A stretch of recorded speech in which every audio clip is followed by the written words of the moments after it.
Hello there Welcome. to Bards of New York. Nope, Bards and Crafts. We are still Bards of New York. Kyle, though. do it again. Roll it again. Hi. Welcome. To Bards and Crafts. Awful. Hey everybody. As you can see, we are doing a bit of a different kind of show tonight. If you've seen Bards and Crafts before, we love it. It's always a fun time where we get to do crafting stuff and maybe answer some questions, kind of like a Bards After Dark scenario. It's a bit of fun meshing. We are currently fewer than you usually see. I mean, for Bards and Crafts, we are more than we usually see. Thank you for guesting on our show. Wow. I thought I was helping out. You are. You're a very special guest. Right, Hannah? Yeah. It was a delay, not because of a lack of enthusiasm, but because Hannah's listening to the audio. Yeah. My ADHD's on fire right now. Yeah. Spicy. Cool. This is our show. Thank you for guesting. Thank you for having me. It's a pleasure to be here. Was your journey smooth? A little rough. Mm. Yeah, but it's worth it. Do you have drinks? Do you have snacks? I do. Do you feel okay, comfortable as a guest on our show? Yep. The way you phrased it made me not. This So- is the actual... All right. Are you gonna? I love you so much. I love you too. This is the actual play D&D podcast. What is our opening? Where sometimes we actually play Yeah, practice for when you D&D. GM. Oh yeah, for when I do my one shot. I killed Kyle.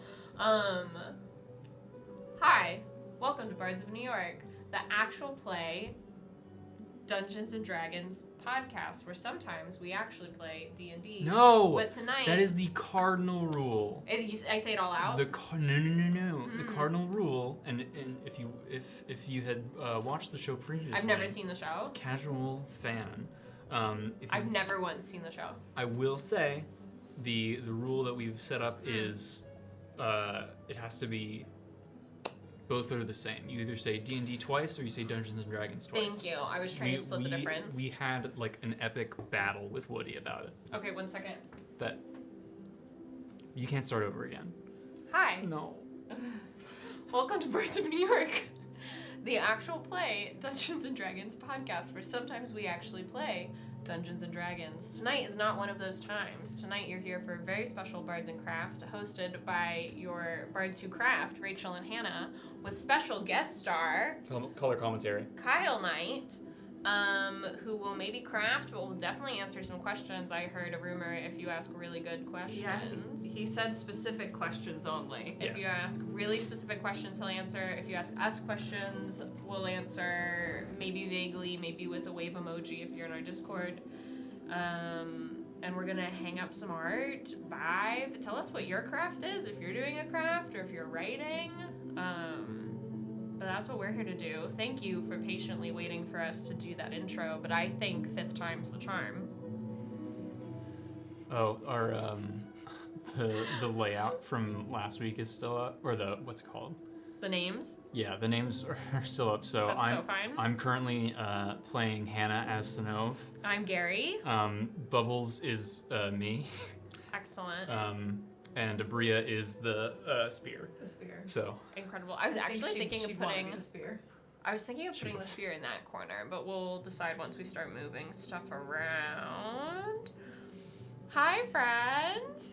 Okay, I think Can you hear us? chat. I think we sound pretty good. Yeah, keep us hot. Yeah, tell us. Tell us if there's a problem. First, very specific question. Kyle, what's your best Hannah Sinov impression? Do you have a good Southern accent? I am from the South. No. Is Yes. Florida the South?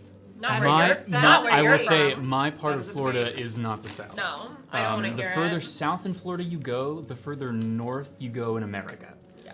And if that doesn't make sense, it's because you're not a Floridian. And I hate that I am. Just kidding. But I do. Your mom watches this. She does, and she's amazing. We love you. Yes, I'm from South Florida, and in South Florida, the reason it is not like the South is because it is filled with what are lovingly called snowbirds, retirees, and people from the Northeast. So like New Yorkers, Pennsylvanians that migrate. Like that's what my family did. Went from Philly to here, but that was before I was born, or to here. What Florida. is I don't know where I am. your grandmother's social security number, since we're sharing? Oh yeah. She is old enough that they that it's actually shorter than usual. She's number 82. Stop. Wow. That was incredible. So 7. I really appreciate the personal Kyle lore. I was wondering, was that your way of getting out of doing the southern accent that Sanope has? You start what? That was the question. Okay.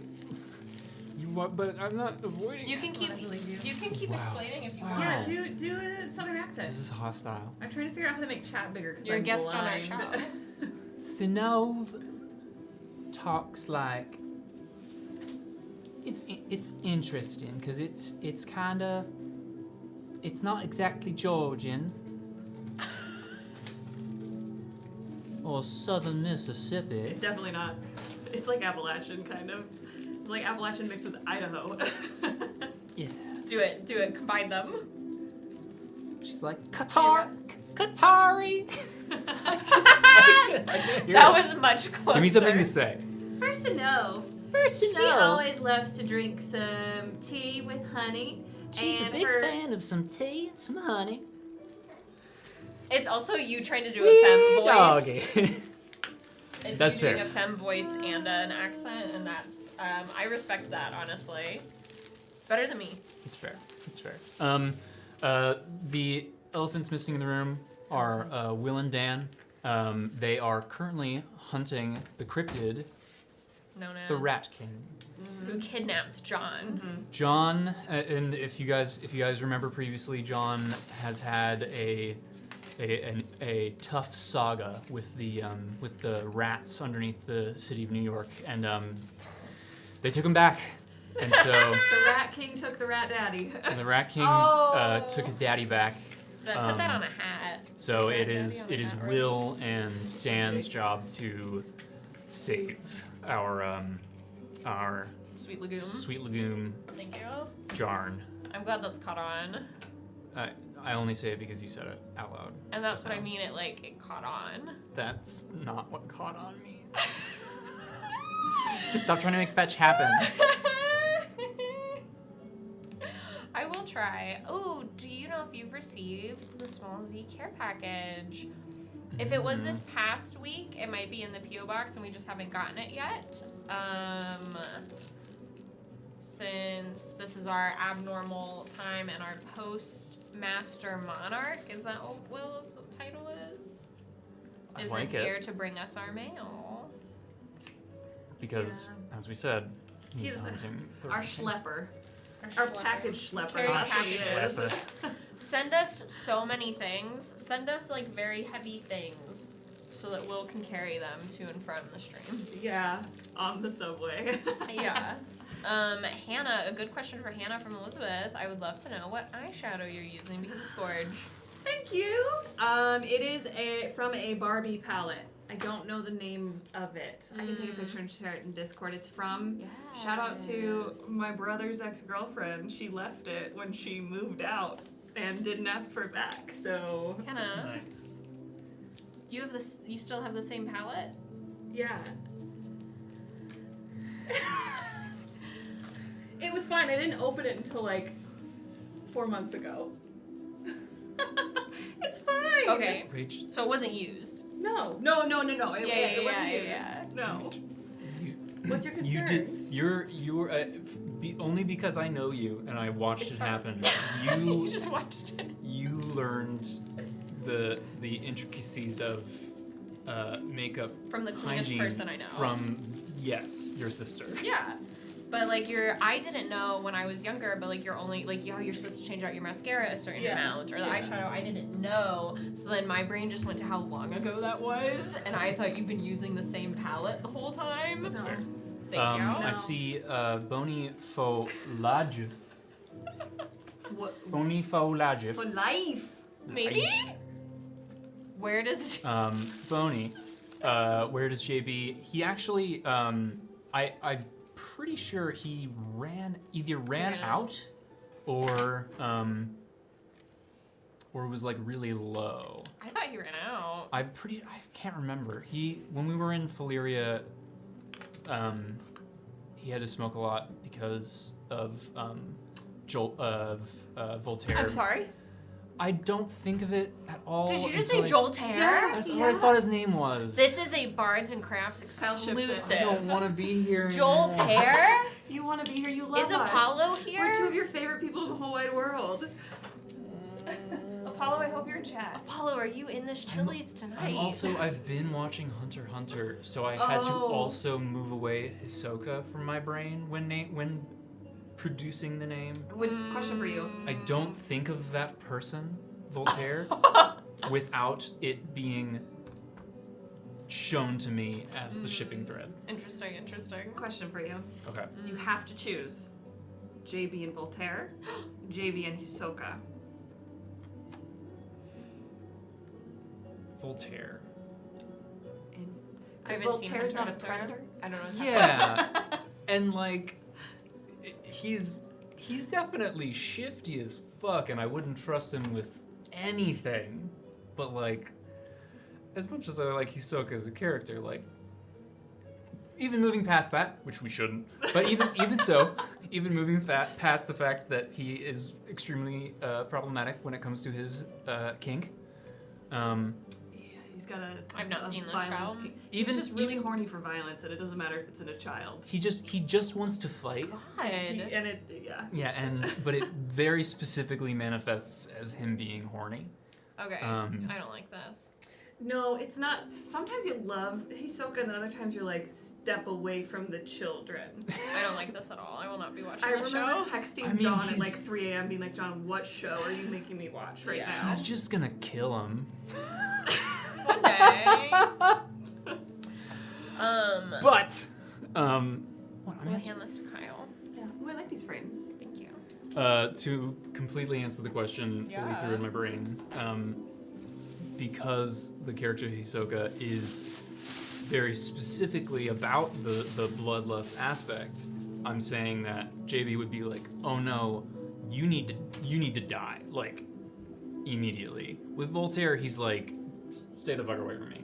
But like, he would think Hisoka is like a problem. I'm gonna change the music to something else. Yeah, I was like, it's still the opening music. So, Kyle, for your first craft, I've given you those small frames. We're gonna get more tiny frames for the small sketches that we got recently, but if you want to pick 2 of the small sketches to go in said tiny frames. Okay. Those. Yes, from that pile. That is your first official Bards and craft for tonight. Yes, chef. We do, as you've probably noticed, have to take out the plastic and or glass in our frames so that our lovely friends at home can see them and the light does not reflect off of them for the cameras. Wow, so a bunch of good questions coming in! They go by too fast for me. Do you have tarot cards picked out for past characters you've played, or was that new for regular Stargate? That was the first time I've done that. It was new for regular Stargate. That's what I thought. We wanted to lean real hard into it. Yeah. It was Will's prompting, I think. He wanted it. But we've, like, even in our home game, we would talk about what tarot cards our characters were. And we played around with the tarot cards for the Ballad of the Nightmare Crew. And I think, like, it was like a fun thought experiment in the Discord. I really like tarot as a narrative, like, device in a way, but more just kind of like a lens, like I like analyzing the characters and like really thinking about it by putting it into these like frames on theme for tonight. putting them in frames and then because tarot has so much like lore of itself, it's fun to be able to like kind of mess around with that. Yeah, it's another tool. Yeah. Well, Also, I that's played. You can use it for acting too. Also, I played Cyberpunk 2077, and there's a huge tarot element in that, which is cool. So yeah, it's just fun. I like metaphor and symbolism, a good strong amount.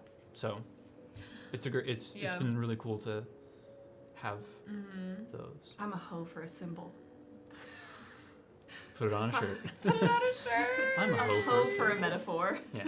I know I'm gonna have to go back because I saw a bunch of questions, but there's a good highlighted question from, I want to say Elvin is how I would say the username.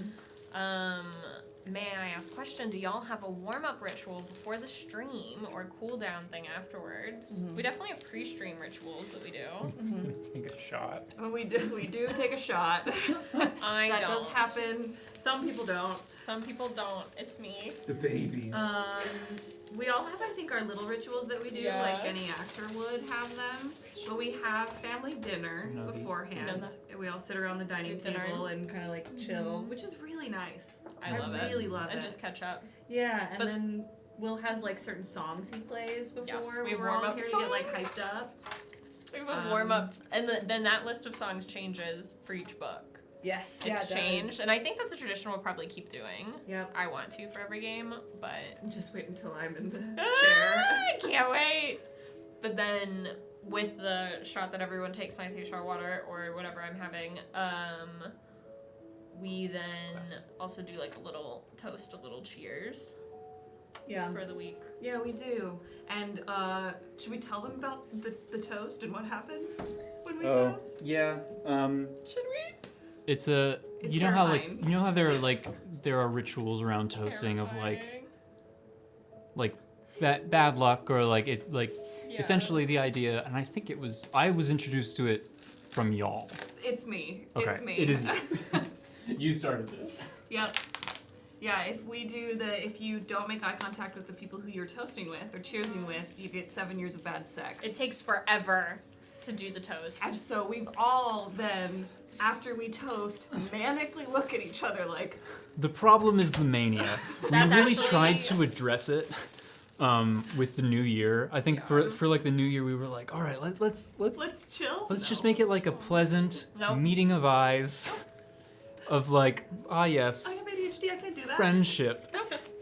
But just It's horrible. when you turn and you're about to take a sip and somebody's just like, The last episode, I remember I was about to sip, and I thought I'd made eye contact with John, but John didn't think he was with me, and I had the shot going into my mouth, and he goes, Hannah! it is unnecessarily stressful. But it is fun. I have a quick one. I saw that Fox asked a couple times, so I want to make sure we do it. Because I think it'll be quick. What are your character's favorite colors? Valor's is purple. Sano's is pink. Like my hair? LOL. Oh Yeah. no! I was sitting on that for a long time, thought I'd reveal it in the show, but But here we because are. this is a special Bards of Crafts, it's pink. I didn't know that. Yeah, because of Valerie's hair. Yep. I can't go on. I'm Uh, so sad. wow. This is a beautiful I'm moment. so sad that Valor's is purple. Why? It's fine. You can answer Kyle. JB's is probably like a very, very like dark green. I like Like an emerald? That would look really good on Darker. JB too. Like a forest, Yes. foresty, Yeah, like it like which is almost emerald. the reasoning is because of like in my mind I'm like, okay, like what does he see that he finds beautiful, like the forest and like the leaves, especially in like I feel like in northern, like I picture them as having like really dark leaves. Like the evergreen kind of. Yeah. Yeah, I know what you're talking Like the about. Varan family colors. Get out. Someone did ask, does JB It's not my love fault. A-list like Katari loves Snow? Which is That's a scary kind of Obsessed and Oh, unhealthy. God. obsession. JB Infatuation. JB has Infatuation. never loved anyone in the specific way that Katari feels about Sinnoh. And I don't picture him ever. I don't think he's I don't aiming see for it. that. I don't see it. No. I have to move a little bit. Can I give Ava to you? I feel horrible moving her. She's like splatted. I know. Too. How could you? I know, Ava. I love you so much. Let me form the knee pit for her. I just can't put her on the ground. I feel horrible. Hello, baby. And there was another question. How does Sinnoh from Red Wine Supernova? How does Sinnoh feel when she hears Valor say that she hates books, knowing that Lenore loved books? It hurts. Yeah. It hurts a lot. It's a deep. It's a consistent reminder. Yep. Yeah, Yeah. that's what it is. It's not that she hates books because Sinnoh wasn't ever a reader and is trying to read these books. And canonically, I've made her a very slow reader because she has not been. Yeah. Like, but it hurts because it is that constant reminder of the missing pieces. That's why it's done. For everyone to remember. Ow. I'm having a problem finding a good sketch Yeah. for this frame. No, yeah, This lay is them all me. out. Look at them. Let's see. Kyle from What? Filthy Stinky 20. How did you grow to be the rules lawyer that you are? How did you amass and keep that knowledge?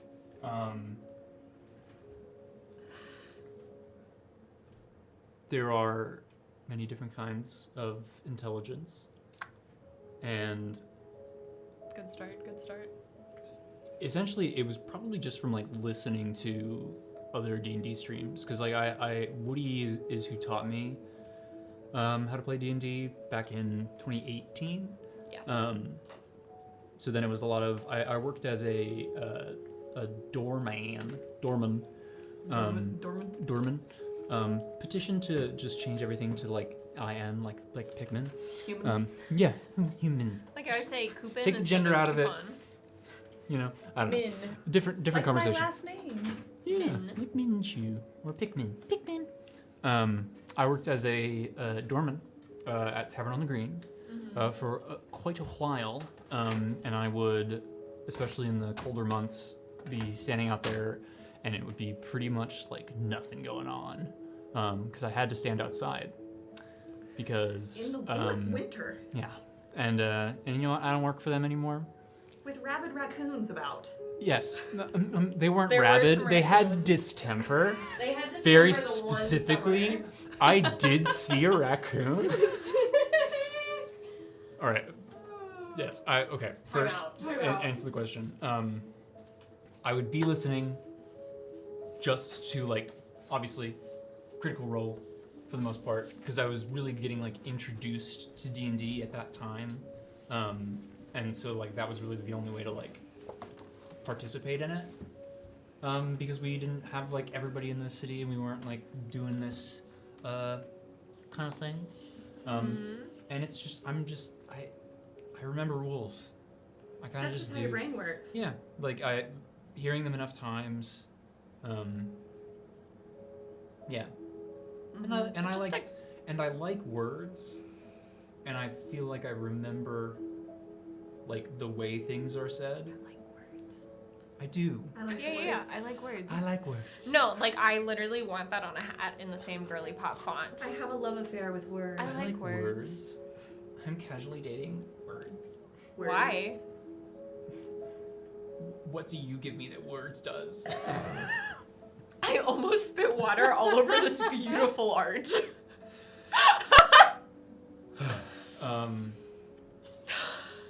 I think it's a good That could've been so representation too of like that you are very knowledgeable about rules and can remember them, and that like represents a section of people who play D&D who are that way, but aren't like annoying about it. No.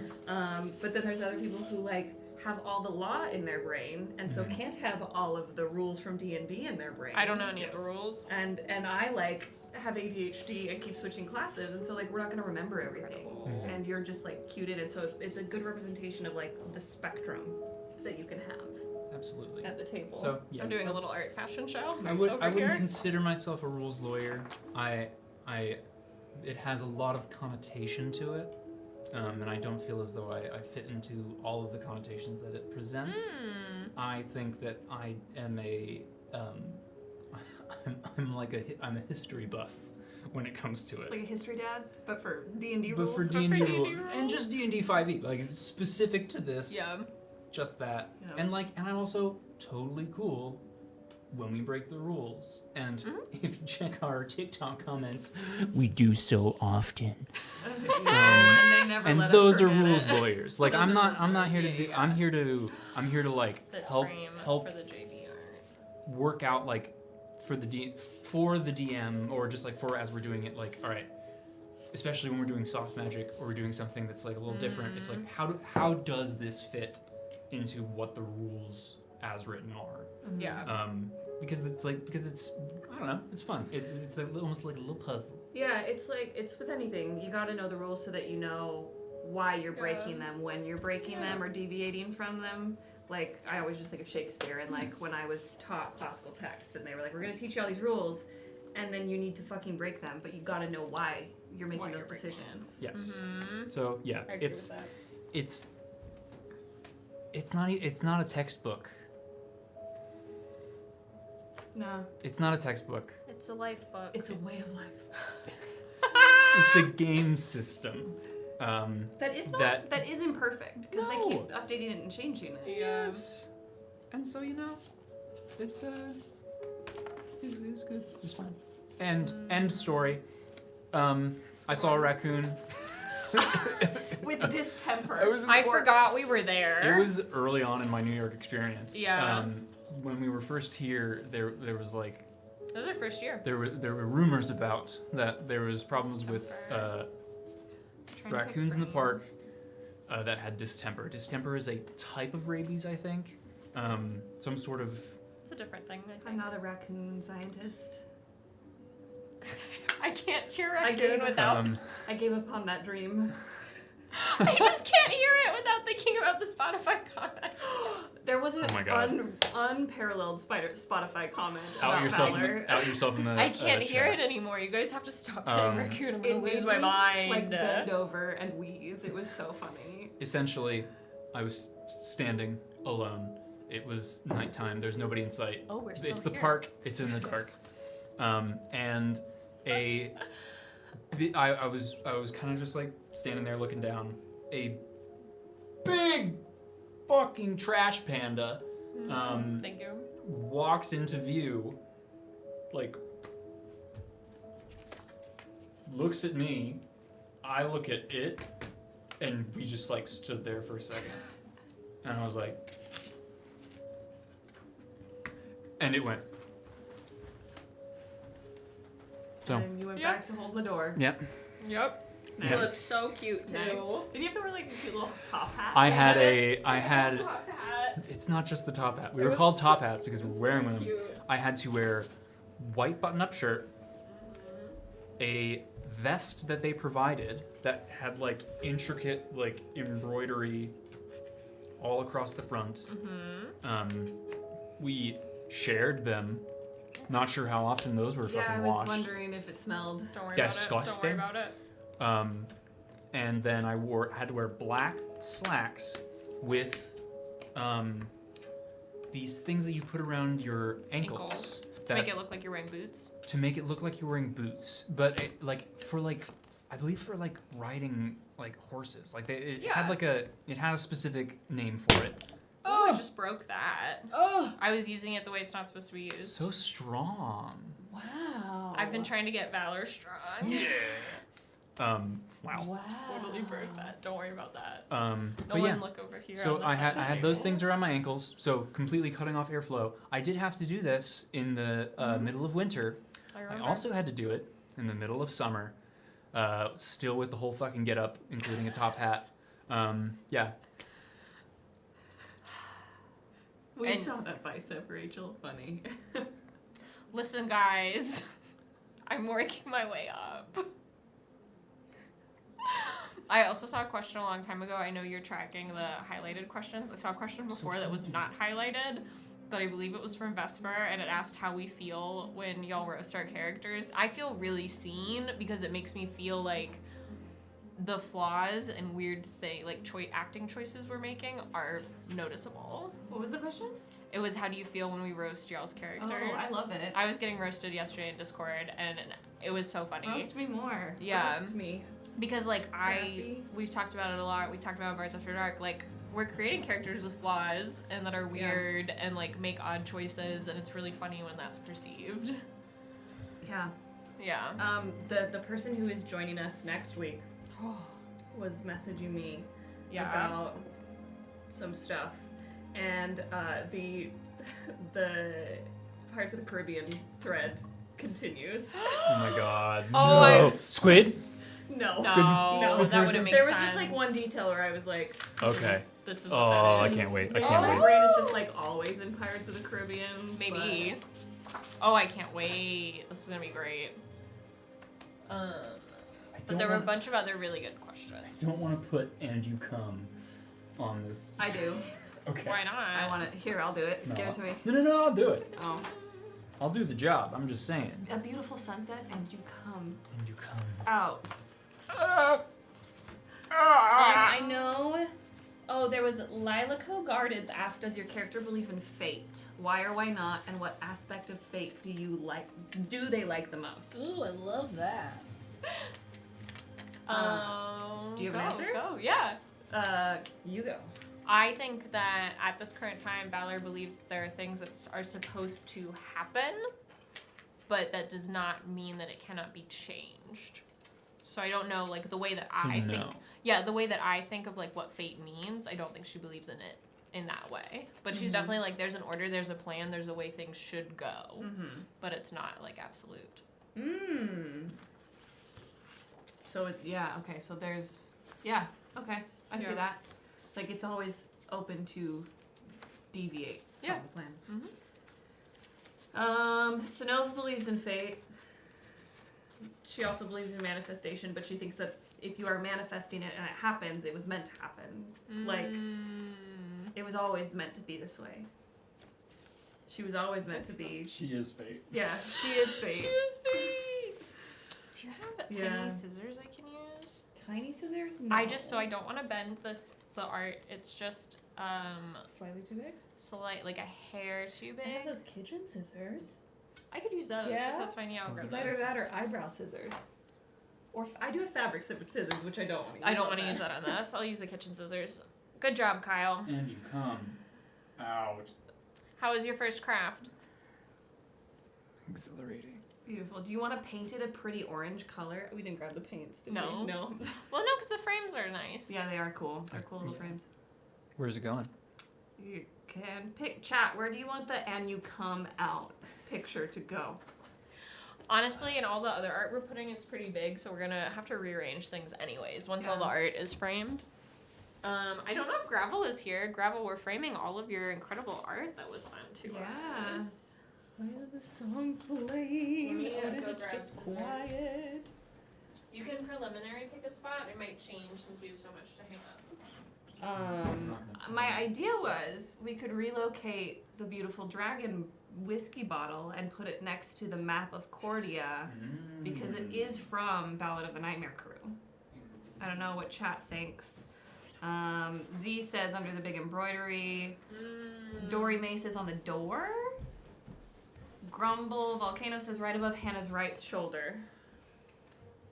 Like now, or where Hannah normally Yeah, sits? that's a good. Oh yeah, is it me now or Kyle? Don't make it so complicated. And we've we got have a couple for door. a couple votes for door. Where she normally sits. So it would As be. in like an "and you come in." Oh, so it'd be like on the wall underneath the little embroidery, maybe. Here. Ooh, the music just got Yeah.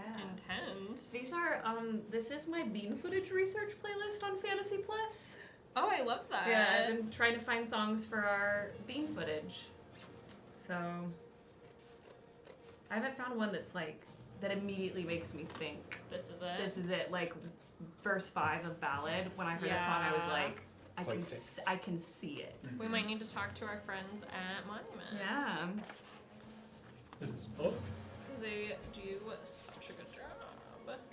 I just want to make sure I'm not cutting off anything important. Let me know if y'all can't hear the music or it's too loud. Okay, This we is have like- a lot of votes for door for the Yeah, I get it. You understand the appeal? And you come. And you come into the studio. Oh! I like that. Should we put it on the outside or Outside inside of the door? If it's on the Oh, outside of the Hannah. door, they won't see Yeah, it. you guys won't see it. But you'll know. You'll know it's there. Elizabeth Joy asks, "What's the origin of the bean footage?" I've always wondered. It's I've from that commercial, Bush's Baked Beans. Roll that beautiful bean footage. Is it really? Yeah, I don't know why we started saying it. It was just kind of like it happened, and we kept doing it. I think I heard Will, or what do you say? Yeah. I thought it was just called that. And he just, Straight he up. just kind of said to Dan one day, Yeah. all the bean footage. Yep. And it's And I assumed it was a saying. It is. Yeah. Because we're saying it. You guys say it, so most of my phrases I learned from y'all. Except for all the ones that you're trying to start. Except for the ones I'm trying. I already forgot what I tried to start earlier. Lagoon. What did I try to start? Lagoon. Sweet legume. That is true. I just started calling John Sweet Legume a couple times, and so I think it's. Are you ready for the first framed beautiful art that we Yes. have? Yes. All of the art we've received recently and all the art we've ever received is gorgeous. I'm calling this like New York Fashion Week because we have these Fashion Week style sketches of everyone. So I'm gonna put all of them in frames, and then once they're all framed, we'll figure out where to hang them. Just because there's so many, like there's one for each character. These were the kind of, you know, that crazy story about when I was temping when I first moved here, and I ended up at that one party for that one famous person, Thank and you, then like a bunch of weird shit Rose. happened to me on the train on the way home. It is cute. No. It's not coming to mind. When we went I to assume party once you for start the talking about it, person. I would know. Do you not want to talk about it? No, I can. There are names that I don't want to use, but I used to temp, Yeah. and I got asked to show up at this very fancy club near Central Park.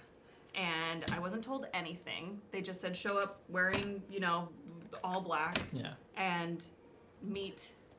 Their name was Pam. Meet Pam there. And I thought that Pam was also one of my temp agents. And so I was like, okay, great. I'll meet Pam will be there, so they'll explain everything to me. It'll be fine. I show up. It's like a fancy, like, gentlemen's only club. Only women are allowed if they're, like, accompanied by a dude. Ew. Yeah. I show up, and I'm like, hey, I'm here from this temp agency. I'm looking for Pam. And they were like, oh, okay. Different Pam. Pam I'd never met. They lead me up the stairs to a supply closet, open the door, and there's that Pam, and she's dressed in like a French maid uniform. And I was like, okay, cool, great. She takes me downstairs, and she's like, you need to be dressed in the way that everybody's going to be dressed for this party because it's for somebody important. And I have no idea what this is. I've heard it was a birthday party. That's all I know. So they give me a French maid uniform, and I have to put it on. And I was like, "You're fucking kidding me right now." Are there photos? There are a couple photos, yeah. Okay. I get dressed. I go out. All of my temp agent friends are like laughing at me, because they all just got to wear their normal clothes. It was only the femme people who had to dress in these things. Yeah. Ridiculous. We go upstairs, and this place used to be a house of the Rockefellers. Like, it's wow. fancy, Mm. and you walk in and you're like, there's ghosts in this bitch. It was on the main Fair. floor where we had to go. We had to do like canapes and, you know, passing and whatnot. So I'm standing there with like a silver tray in my hand and cocktails, like up against the wall. And then, like, I look to my right, and the governor walks through the door, and I was like, what the fuck? Where the fuck am I right now? Nobody's told me anything. They're just like, take this tray, stand here, be wall art. Yeah. That all happens. I think like a couple other famous people showed up, and it was just wild to like.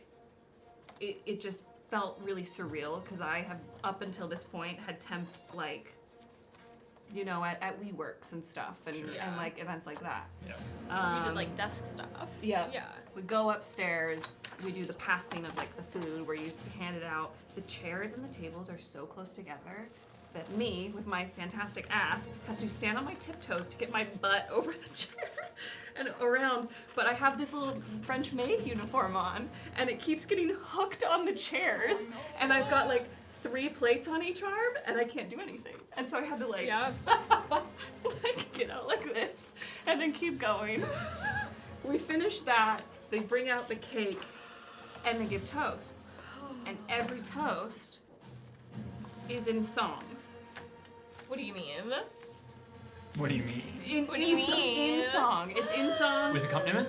No. Oh No, God! so some of it sounds like rhyming spoken poem with like a little bit of a tune. Disgusting. It was it was entertaining, I guess. That's done. They go downstairs and they're like, okay, all you have to do is clean up the plates from the cake and the coffee, and then once that's done, like you don't have to stay till the end of the party, you can boogie. And I was like, great, cool. So we go down there. I don't want to be here And anymore. it is the weirdest situation. It's in 2 rooms that connect with like an actual wood burning fireplace. And in one room is this little old lady in a corner telling people's fortunes.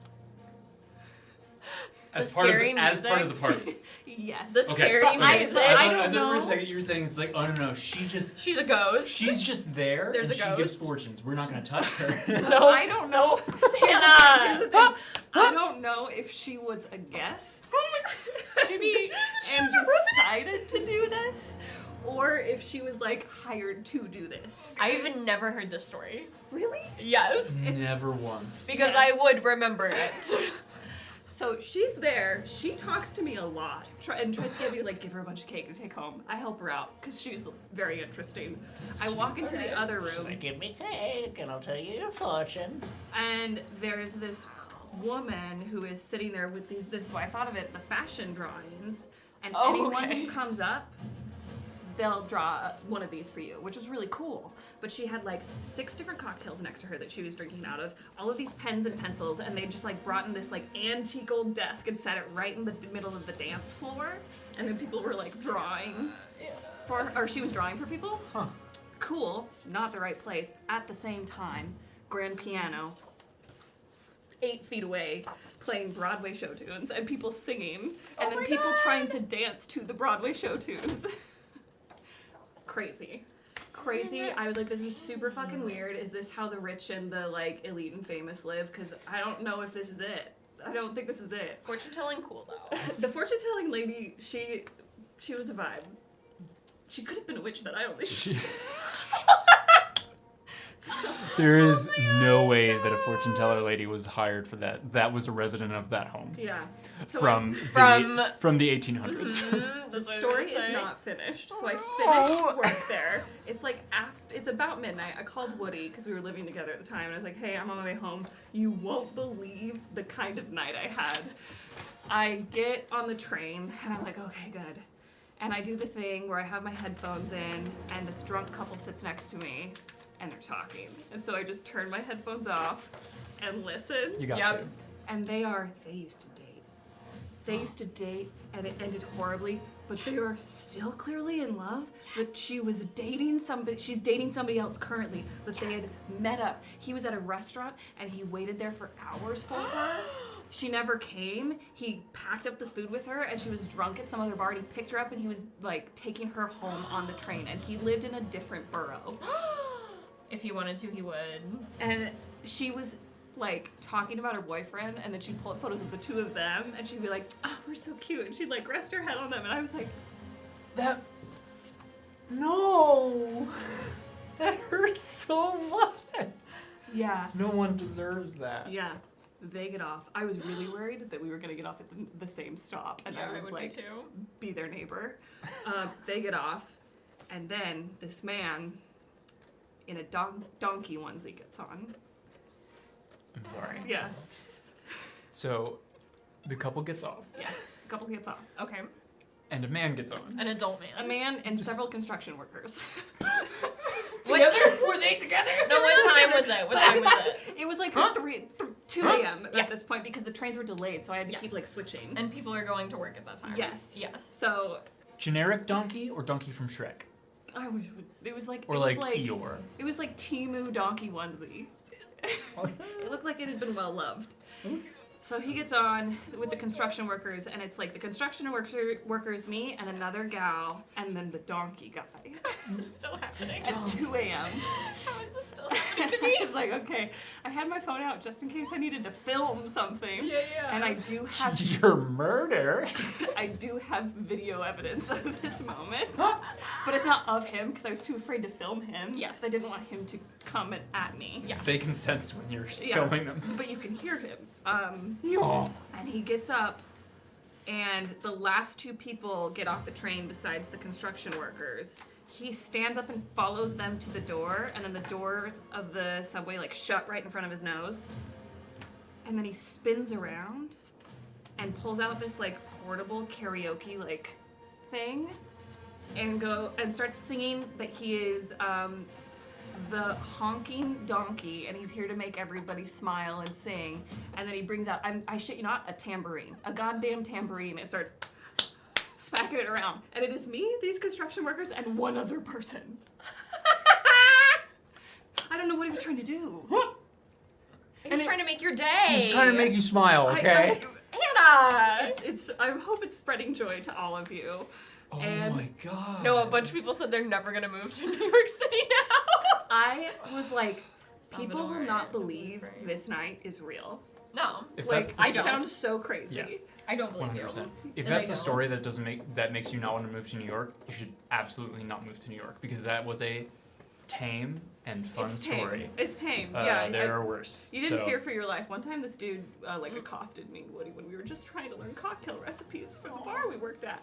But the donkey man The donkey man. gets off the train, or he goes to the next car. I can't remember. It was literally in 2019. Yeah, it's a long This time was ago. This pre-COVID. was pre-COVID. Yeah. And then I'm like, okay, there can literally be nothing else that slightly. happens to me. And you Because can't say that because you summoned yes. them. And then in a more normal fashion, but it is like 2 a.m. 5 youths get onto the train with skateboards. Yes. Okay, so that. And I'm like, shit. And they just go, it's showtime. No!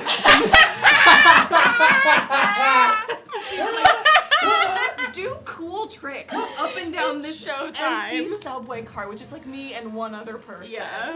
It's showtime. I was like, who are you putting Did this they have show on music? for? No, they didn't. No. Oh, come on, No. y'all. It wasn't even one of those. They and the donkey person should get together and use the boombox. They should. And I feel like the donkey person would get a lot more like eyes on them with some skateboarders around. Yeah. They Oh got my off. God. I finally got off on my stop.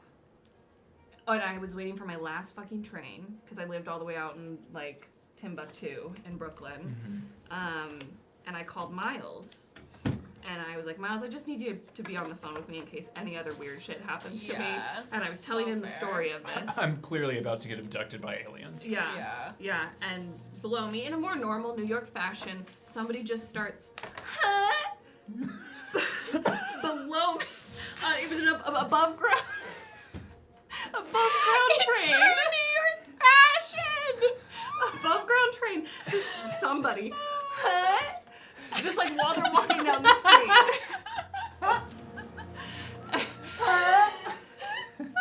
Yeah. What was happening to them? I don't know. I have no idea. This is one evening. This was one evening. Oh One my God. evening, I got home. Drew was staying over with us because he was in town for like a school thing, and they. I had- remember this visit. Yes, Woody and Okay. Drew had stayed up because I told them that a wild Yeah, yeah. fucking thing happened to me. So they were excited to hear Yes, and they were like, "You must tell us everything before you go to bed." Yeah. Wow. Well, it's fresh. Yeah, Wow, about Hannah. that. I'm Wow. glad you're Yeah. here with us today. Great story. yeah. That's some fun. That's some fun shit. And it was because of these that I thought of that. Because whenever I try to The describe fashion the prints? Fashion Week sketches, people kind of like blank stare at me. Yeah. That's what I'm talking about. There we go. For the party favor. Got I it. would have had my fortune told if I was at that party. Instead. Oh wow, we got there. Every single person who had their fortune told at that party died the following week. Maybe. COVID did start soon after that. Okay. I think that was in November. So, She's like, you're going to get very sick. yeah. Yeah. I think Drew came in. I remember we came over and played D&D. Yeah, At your we coffee did. table. Hmm. Yeah. We played our home game. Thank you Wow. for letting me tell that story. I can't believe it's been this long before I've told this story on This is- Bards. That's insane. This is why we need to expand the podcast network that we have. Yeah. And there just needs to be a podcast network that is this, or just us doing like, Weird New York stories. let's just Yeah. talk. It's fun. That's what Yeah. Bards and Crafts says. There was one. It's not a weird Thank New you York for story, guesting. but during COVID, I remember Woody was working at NASDAQ, and he would just like walk down the center of Fifth Avenue because there was nobody out, no cars, and he was like, "It's surreal. I feel like I'm in a zombie movie." Yeah. When else could you walk down the middle of Fifth Avenue and not like get hit by a car? That is wild. When I used to have to Yeah. get up really, really early, when I worked at this place in Hell's Kitchen, to because things would need to be fixed and then delivered to the theater before anyone else got there. It would be that. Like I'd walking through Hell's Kitchen and there's not a single person outside. I would just be like, I'm still in a dream. This isn't happening. Yeah. It's really eerie, the rare moments that there's no one else around you in New York. Yeah, those are the moments I actually feel less safe. I feel more safe when there's a lot of people. Yeah. Mhm. Yeah. Yep. It's when I get on the subway and there's one other person in the car. You I'm move like, cars. Ooh. I move cars. Yep. Oh, I'm Right. so excited about this. I'm- Snow Art. Back when I was doing auditions for the Broadway, and the off-Broadway. Was it at 3 a.m. when we get in lines? Yes. So I can't believe Uh, you did that. if you plan on coming to New York as a non-equity, not represented actor, it's rough. It's rough for the represented too. Like 'cause I can't you speak. still I have to cannot stand speak in for line. them. Yeah. You still have to. You Yeah. have to grind. Hmm. It's a rough grind. There were many mornings of waking up at like 3 to take the train to somewhere in Midtown. Sometimes it was 8th Avenue. Sometimes it was Times Square, Yeah. where the Actors Equity Building is, and put your name on a list to then later be Put your name on a list. put your name on a list. Yeah. And then maybe be seen. and, And then, then maybe maybe. be seen. You were not guaranteed. Like I believe for equity, auditions, they would be seen, and they could be seen at like any time. And so there's a lovely website that I forget the name of because I've blocked so much of this out. There's a website where you can. It's like kind of like a forum essentially where people can be like, all right, whoever's at this audition, like, have they told non-X to go home? Essentially, Yeah. is the only fucking thing. Or like, do we Yeah. think they're gonna see anybody?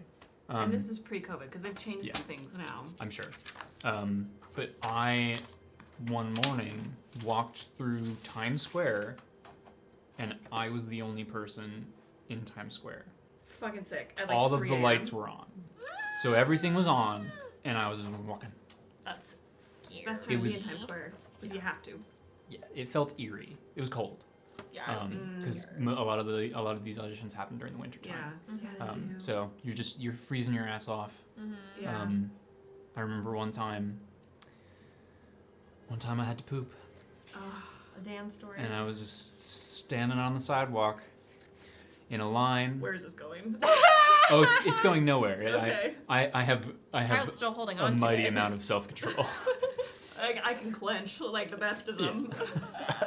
I was unhappy, but unsoiled.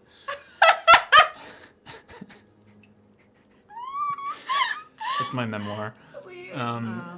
Yeah, and end of story. Yeah, there was. Goddamn. Y'all. I remember having to get up at like 3 a.m. to take a train to get there at 4 a.m. to stand in line and wait for the building to open at 6 a.m. Yep. But you like make I made friends that way, and like everybody's kind of like there for each other because we're like, well, it sucks, but at least we can look out for each other. Yeah. Or like Woody and I would meet Will at the Actors Ec building, and it would just be the three of us, and nobody else was there, and we just like vibe and go on Reddit and chill. But you sometimes are just like never seen. Yeah. It's tough. It weeds out the weak ones for sure. It do. But there are many different ways up the mountain, and I think we've found a very fun. We've made our own theater. A devised theater. Device theater. Yeah. Yeah. And Speaking of- I get to be in it. Have we I'm sure There's so we've many missed questions. so many questions.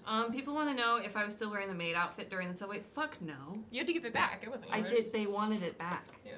They wanted it back They wanted it back. to give to some other unsuspecting Yeah. temp. That is I did see some very Horrendous. good stream questions. like where? I mean, it was a while ago because so much has happened. Hannah and Rachel, this is from Z.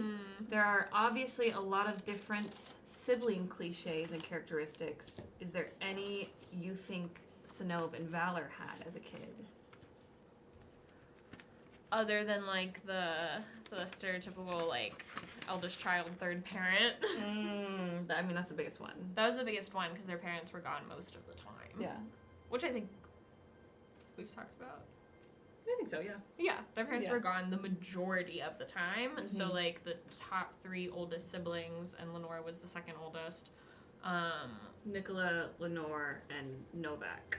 So they each kind of had like 3 or 4 younger siblings that it was almost like they were in charge of. And That's a lot of kids. yeah, and Lenore had like the middle cluster with Sinov being her favorite of the 3. But she loved all of them in the way that a third parent loves all the kids that they raise. Yeah, yeah. And then Oksana got off easy. They didn't have to do shit. But they were old enough to party. Well, they were in the... Oksana and Casimir. They were raised by Nicola. Yeah, I was gonna say, they were raised by Nicholas, so they got to do whatever they wanted. Wow. Yeah. But you know what? None of them know how to swim. I don't know. Canonically. Canonically, none of them To know. me. Okay, then it's canon. Yeah, I mean, a lot's happened. It's been a while, you know, since I've been there, but I'm trying to think of, like, the sibling cliches. I think a lot of the classic, like, when other people are talking and you're just looking at your sibling, like, oh, we know what's happening. But I don't know if that's, like, a cliche in this type of context that you're asking about. No. We do that a lot on stream. I feel like if people were listening to just the podcast, which is a totally valid way of listening, you would miss a lot of us like looking at each other and like mouthing whole conversations that like aren't very audible. Yeah. Or secret conversations. Secret conversations. I think the only other stereotype, I don't know, is that Sinov like was not a black sheep, but kind of like she doesn't really. We've talked about that the way that Lenore speaks was kind of similar to how Katari speaks, and that's kind of similar to how like a lot of our siblings spoke, where it's like more blunt, you know? Yes, very direct. Yeah, very direct. And Sinov wasn't. She was also just like head up in the clouds, that like kind of stereotypical like she doesn't fit. Sure. She's Yes. a little different. And she was one of the only ones that did it, which is one of the big reasons like Lenore wanted to protect her and like how she handled things and went about things from like the older siblings who were very much like there's only one way to do things. And it was like, no, let Sinov be special and different and talk to people and charm people and like just try life her own way rather than like there's only the one good way to do it. And a lot of their other siblings were a part of like the same job. They were part of the same. I was trying to think of how we could say it Yeah. without giving it away.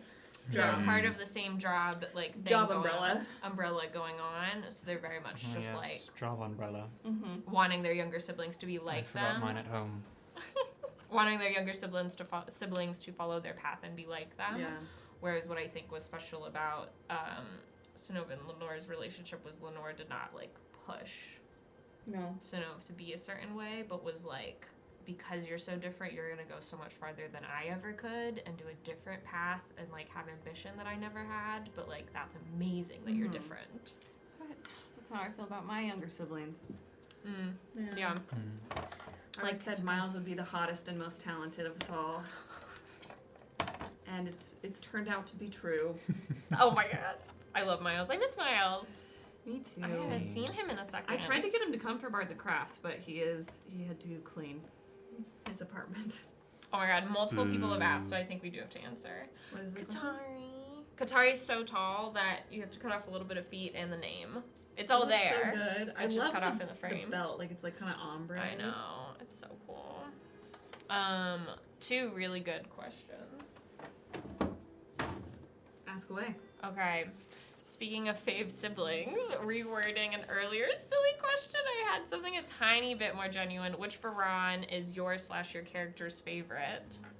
We haven't met yet. It's gonna be Maravix for Valor, but let's just... We just all know it. Yeah. I was called out. I've been called out on it. I'm gonna continue to be called out on it. I believe Christine worded it best in our Discord that I don't want to misquote Christine. It was something along the lines of Valor loses all semblance of a spine whenever she's around a female authority figure. So if Maravix is as cool as I think, it'll probably be Maravix. Mm-hmm. And then it's probably Maravix, and then Alis, and then Gary. I don't know if I For can Valor. pick. For Sonobe, it's A-list. Yeah. Yeah. Which makes sense. Kyle? It's gotta be Gary. For Kyle. For teaching you chess? Gary. Gary's the best. Yeah, if Gary had given me a rock, it would have been different. Yeah. Could have given me a rock. Fucking think- Gary. Fucking Gary. I mean, obviously and I feel like for most of the Golden Sentinels, like, Alis is part of our party. Yeah, that's the person we also know. We know the best. Yeah. Yeah. So, like, obviously. Yep. I miss my A-list baby. We can figure out a way to safely dispose of all this glass. Hi, Fantasy Class. Are you having a moment? Or make art out of it. And then there was another question right after that. Earlier, Kyle, we did say you would answer very specific questions. This is very specific. How did JB feel seeing Child Alis in the Fated Realm? I mean, we never really interrogated that. We So, like, didn't. we You don't- looked sad, though. Oh, yeah. I mean, Yeah. We all were, yeah. sad. Yes, we all were very sad. But, like, there wasn't really time to, like, Yes. Process the trauma. like, interrogate, like, what the fuck was that? Mm-hmm. Because I feel like maybe in a different circumstance it would be like, what do you mean the younger self of our friend that we just lost is right over there? Mhm. We Yeah. we should try to find that person. But JB was definitely confused and sad, but I don't know. Nothing really ended up happening with it. No. It was just like an emotional beat. Yeah. You know? We were kind of just like, makes sense. Yeah, it fucking sucks and it's sad. I think that's what the purpose was. I'll tinfoil hat about it.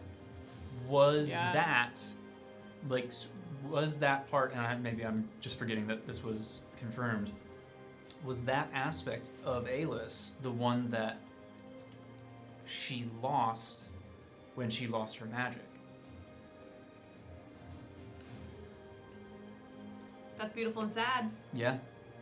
Kyle. Sounds like a Champion Brother special. But it's like also I like not Beautiful never and sad. knowing the answer to that because it is more fun to like poetically speculate. Yeah. Wow. Although if it was something that Will laid out for us, and then we don't follow it, that would be funny too.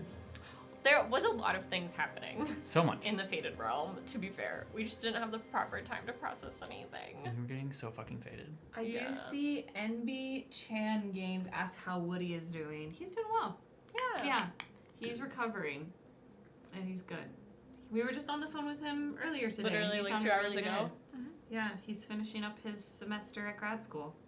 Thank you for asking. Yeah. Thanks for all the well wishes. Yeah, and he appreciates it. He really wishes he was here. Yeah. He knows he's got to do this for his future, but he also wishes he was here. Yeah. And This we- is not gonna fit, and I We cannot cut off any of this.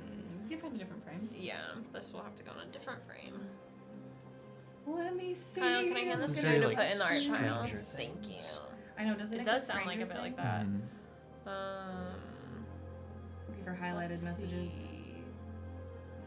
Oh, someone is coloring and listening. Hi, I'm glad you're also doing a craft. If you all want questions answered, if you highlight your text, it's easier for us to see that that's a question. Because I'm blind. It only costs a couple points.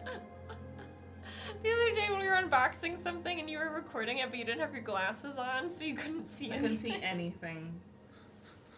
It was so funny. And I was really close. Like, I and know. I still couldn't see I them. know. It was really funny. Oh, hydrate.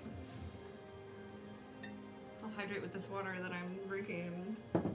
We know how your characters are doing with losing Elis and the memories of her, but how are your players doing? It is tough for me because I have to keep track of so many things that I know and don't know, or I know and don't remember, or I remember but it feels like it didn't happen to my character. I have a list. So as Valor said, inconvenient. Inconvenient. But how I actually feel is I just miss sitting next to my number one shipper, and friend, John, a sweet legume. Yeah. Yeah. Yeah. But in terms of like dealing with like the memory issues and things, I was like, what happened? I was like, well, at least Valor's used to this.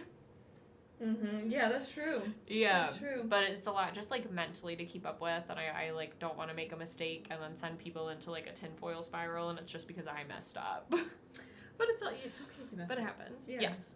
And John's here, our sweet lagoon. Hi, Johnny boy. I think for me, I wasn't expecting that to be what Will did. I thought it would be something else. I don't know what, but whatever.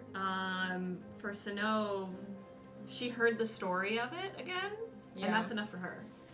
But she also knew about the Silurian, has like a few extra memories from it, and still has that connection to Sinov because of Stella, or to Alis because of Stella. So hearing like all of what happened, that's like, she's like, okay, I love this person, and I feel that is true in my heart, and so it's kind of like business as usual for her. Yeah. Still. The question is also about you, Hannah. Me, Hannah? Yes. I believe that was the question, was we know how the characters are dealing with it, but how do you guys as players feel about Like, it? am I sad? No. Sorry, John. I'm just like, okay, cool plot point. Great. Yeah. Yeah. Inconvenient. John. Yeah, John. More work on my brain. Come back to us, John. Jarned. It was specifically about the memory stuff, right? Yeah. We said it at the same time in the same intonation. Sometimes you speak when I'm editing TikToks, and I think it's me. Really? When I'm looking away and I hear someone talk, and I'm like, I don't remember saying that. And then it's actually Rachel speaking. That's why so there was funny. that whole debate on who said, whether it was me or you, that said that John was chronically online. And some people were like, no, Rachel said it. And other people were like, no, Hannah said it. It's like the Berenstein. We can't do this right now. Yeah, it's definitely super sad. I'm almost done. And also just hard to wrap the mind around, like your character remembering something but not actually remembering it, like knowing what happened but not really having those, like, that experience. So it's interesting. Yeah.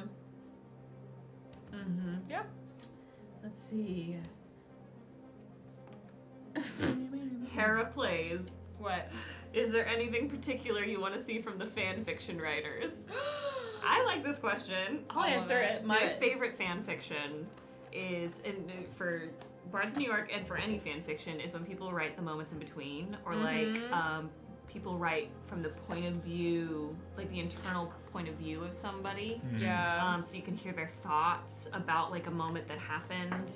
I really like those because those moments in between are left up to interpretation, but have the scaffolding of the text that is the show around them. Yeah.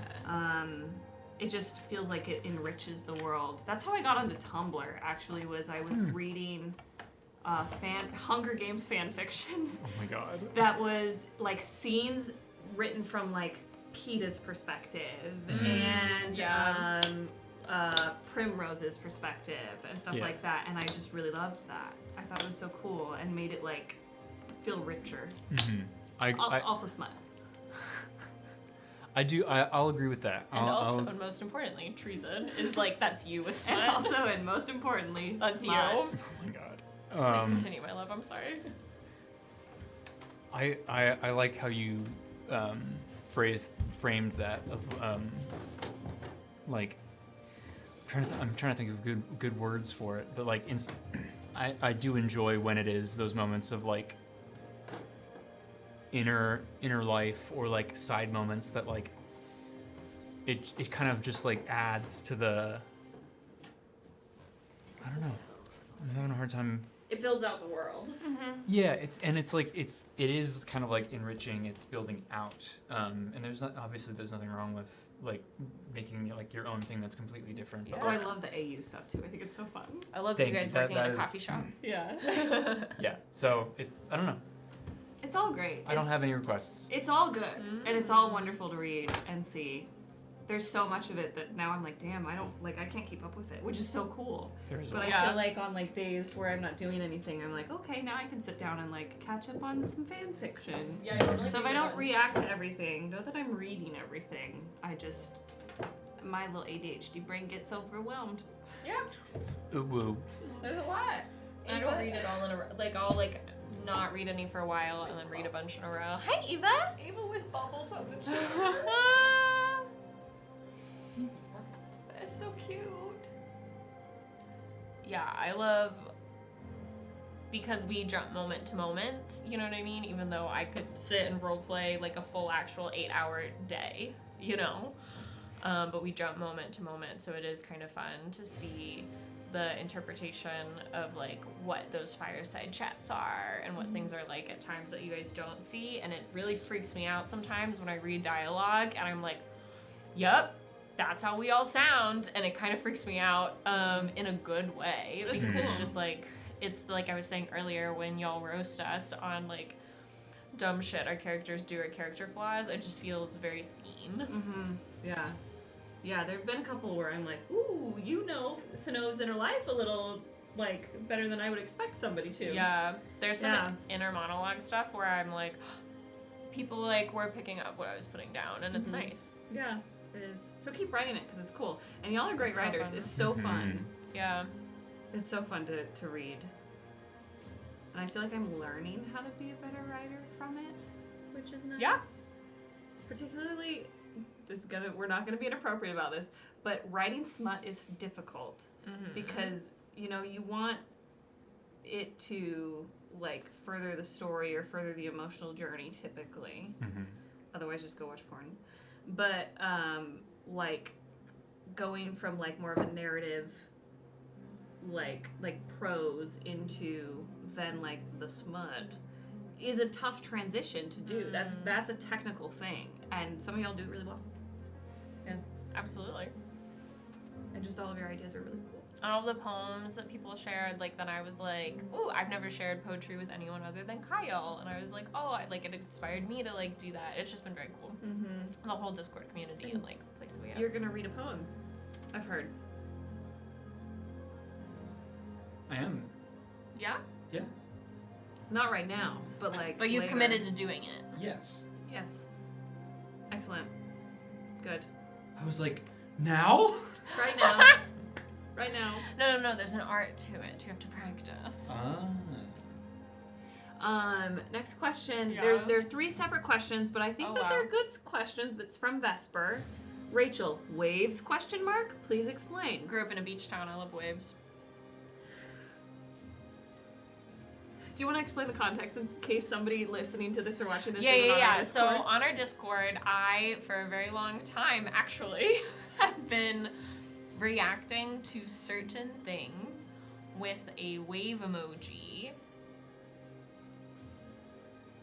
And there are certain things about Valor and Sinov, certain things about Lenore, certain things about where they are from. And it was recently noticed. After months. It's been months. And it's very sparing, and then sometimes I'll like do a wave emoji to like 3 things in a day. It just depends on what people are posting. So it has. It has a meaning. I think it'll be revealed one day. I think through actions. I think partially through if y'all ever get their whole song from their home. Maybe you'll understand a piece of it. Mm-hmm. But yeah. Mm-hmm. I cannot wait to give you the lore of the cult. But We've been a little busy. it's gonna be wild. And Katari never asks about it. She does not. So you're not getting it from Snow. He does not want to know. Good. Well, the deal that Snow and Katari made, I think it was like. No, I don't remember. I think it was like, you teach me about your path, and you have to be nice to me. So it wasn't Yeah. like, I have to teach you about stuff. Yeah, But then no. it became. I don't know if she wants to fucking know about the heresy. Hey. In her eyes. Yeah. I feel I like if you know. guys started explaining it, she would, like, attack. And that's why they'll never be able to be in a healthy relationship. Damn. Okay. Next part of the question from Vesper. In Rachel's opinion, don't come for me, Tangerine. Hannah, can you describe Stella in one word? God. Would you like to do a second special word? A second special Because I word? feel like we all knew it was God. Sus. My precious baby. That was not one word, but all 3 words. My I'll precious allow it. baby. I'm giving you extra words because of the special Bards of Craft. Stella is my precious baby. For many reasons. For many, many reasons. Yeah. Kyle, does Yes. JB ever write poetry? It's No. also from Vesper. No? I don't love answering no, but I don't think that that's JB's way of form of expression that he drifts to. So I don't think he would do that. Mm-hmm. He's more of a How does he express himself? Artistically. dance. Through his fists. You know, I'm maybe making blood. maybe that's something that he does need to find. Maybe he needs to find that. A hobby? Outlet? Yeah. Hey. Because he hasn't been talking about his feelings. Most men need hobbies. It's that male loneliness epidemic. If they had more hobbies, they probably wouldn't be lonely. Hobbies also Fair. also means more friends to do your hobbies with. That's how it works. And things to talk about. Jamie can be like, I just got up on this pottery class. Yeah. Made some sick bowls. I took college pottery when I was in high school, and there was a kid who legitimately made a bong for his final project. What did he get? I think he passed. Yeah. He passed. He just said it was a vase, So fair. even though the teacher was like, we all know what this is. Hannah, a It's good just an artistic thing. clarifying question. Uh-huh. When you say special baby, do you mean Hannah's special baby or Sinov? Or is it both? Hannah's special baby. Yeah. I think it was a good clarifying question. But Sinov loves her too. Yeah. Sinov loves her. Mhm. Yeah. It makes me so sad. It makes me really sad also that Sinov was like, okay, I'm going with Ishtava. Even though Sinov doesn't know that it's Ishtava, she just does the cloak and Krana. Yeah. Makes me sad because I love Stella. Yeah. I know. Hurts. She's Hurts. bad. But the cloak answers Sinov's call when she needs it. Yeah. Stella's kind of bad news bears. Sinov doesn't know that. Sinov doesn't know that. And Nope. I don't, and Lenore never made that clear either No. about what would happen. Nope. Didn't make it clear. Sinov still doesn't know some stuff that happened. We still don't She know knows stuff that that's Stella happening. was there for, or like Stella was like on board with killing Lenore, obviously, because there was that beautiful conversation, very difficult conversation. She knows that she was pleased, but Sinov Yeah. thinks that was just like, you know, when you're like mad at your sibling and you say things you don't mean. Mhm. Like in Sinov's brain, that's what it was. It was like, Yeah. you don't mean that. You're just mad. Mad that she's not actually dead. Yeah, I've thought about it a lot because obviously Valor still remembers what she knew as Lenore about Stella, but it's just like never been something to like come into conversation organically. I'm sure it will come up. I think so. I was just like, there's no reason to rush it. No. I mean, maybe spoilers for this past week, but like, we learned about, or we heard about the like important figures in Calanthus. One of which I being, know. The living light. I know, Bria, if you're still in chat, I know Bria probably fucking knows some shit. Yep. monster.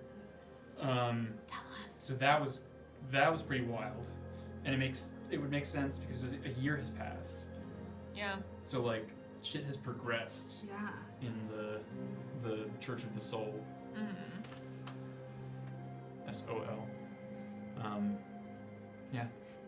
You've sown the seeds of our destruction.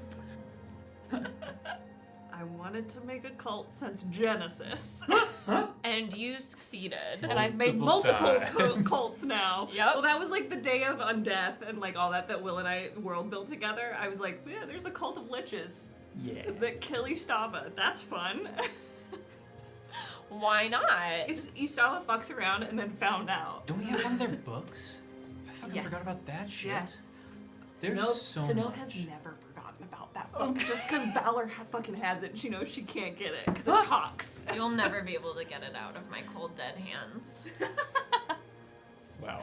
I will probably use it at some point. I'm very excited, but it'll be when you cannot get to it. God, I just like Hannah wants to know what's in there. Yeah. And Sinov just loves a talking book. Yeah. There just hasn't been time, and like we've also had a lot of wonderful, amazing special guests, and so I think we're very good about like sharing time and sharing space. That was a Yeah. question someone asked at some point about balancing like the interpersonal RP with all the plot, and I think it's us having to set aside as actors like, oh, I'd love to know that, or like I'd love to have this conversation.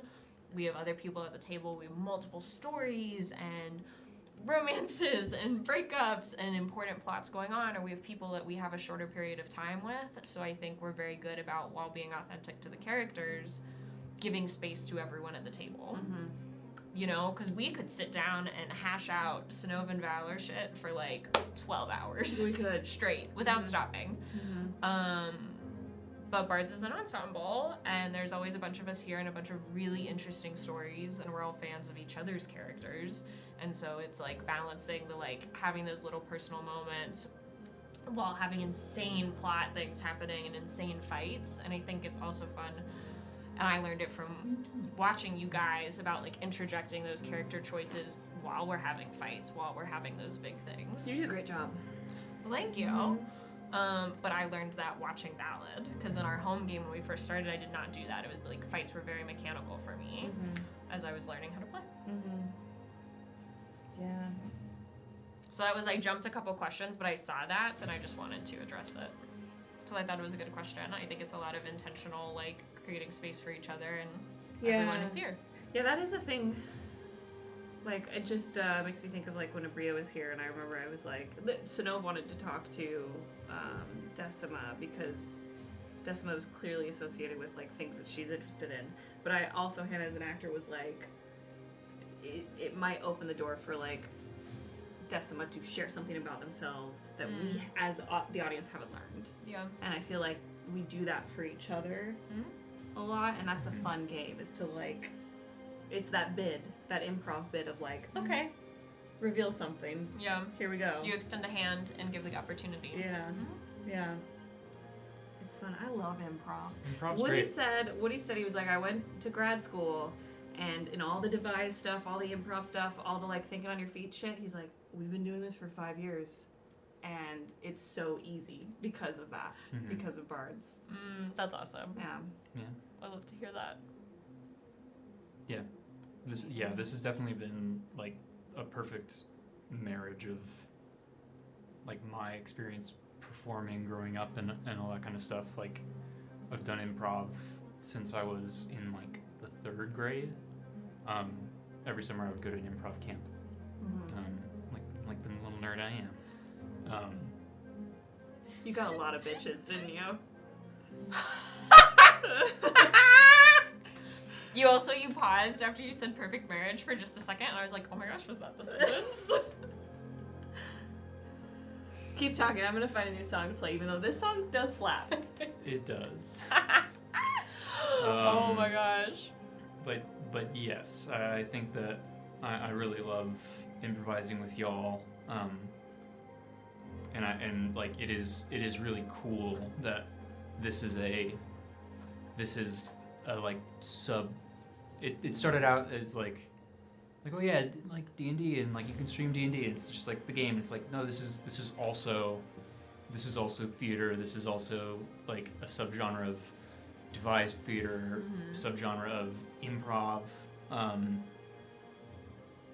Yeah, it's performance, and it's such an enriching like personal experience as well. Yeah. Yeah.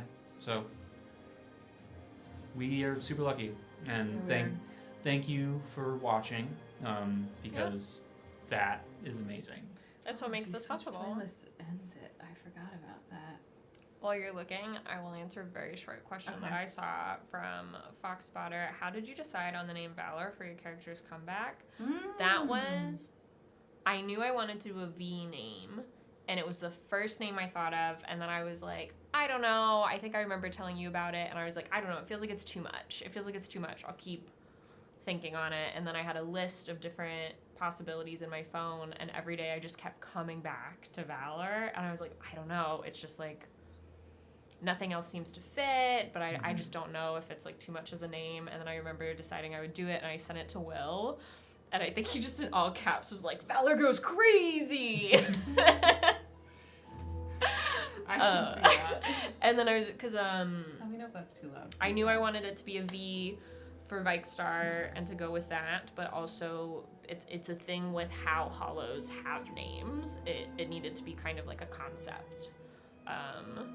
Which is, it's so like fascinating that you picked Valor, because like we decided that there was like some kind of tiefling bloodline within infernal bloodline within our family, and like in the classic D&D of it all with tieflings, you're like named after like traits like mercy or temperance or something like that, and you chose Valor. Yeah, it's a thing with the I will maybe share it at some point, like not like the whole information about the hollows, because a lot hasn't been shown yet. But yeah, it's a concept, and it has to do with your purpose that you are brought back. Yeah. That's fucking sick. My sweet baby. I don't know if you guys, oh, you can't see it with Kyle's computer, but Ava's being very cute with Kyle. She's like, Let's see. Oh, some people just caught up and are watching live for the first time. Hey! Welcome. Or watching live again. Welcome back. Welcome. hell That's so yeah. exciting. I see a question for, Grab some more. has anyone, or are there plans to have your episodes turned into a written book? There are plans for that right now. We have talked about Or are not? there are not. Okay. Sorry, I did not articulate that very well. There are Enunciate. not. Aren't. But we have like talked about how Dark Age would be like an anime, Nightmare Crew would be like a book. I mean, Nightmare Crew can be an anime as well, but in my brain, Nightmare Crew is like a multi-POV, Fantasy multiple novels series. Yeah. Yes. And you have like Callias' POV, Lilith, Ryujin's, Embers, Leonidas, and then like Rek when he comes along, and you just like experience the world through their different chapters, much like Game of Thrones. Yeah. And I think that Honestly, Brandon Sanderson hit us up. I think that also is because of the way Woody started the campaign with like the individual one-shots where you like start with one character and how they got to Camden Mesa, which I thought was a brilliant choice that he did. Absolutely. It's in that way, it's kind of like a little like storybook fantasy, and and like classic in so many ways, and like new and different in many others. Yeah. And I feel like with Dark Age as an anime, that's one of how earlier we were saying we listen to like pre-show music. A lot of it is from animes. And also like whenever we have to describe a fight or describe a cool visual moment in someone's brain, I am seeing it in my head like as an anime. Yeah. And that's affecting how I describe it. Yeah, we're all fans of anime too, and it's like a shared language that we all have. So I think like when we describe things, we pick up on it because of that. Yeah. I can see the influence. Yeah. I was raised by Full Metal Alchemist. Sweet Lily Full Metal Alchemist. Full Metal Alchemist. I used to for literal years. Woody's contact picture in my phone was Alex Louise Oh Armstrong. my god! And that turned into Rittenhask. Yep. Let's see. I see. What is the weirdest world setting you've played a game in that made it hard to immerse yourself in? What is the weirdest setting that we've played a game in? Yeah. Is it not Honey Heist?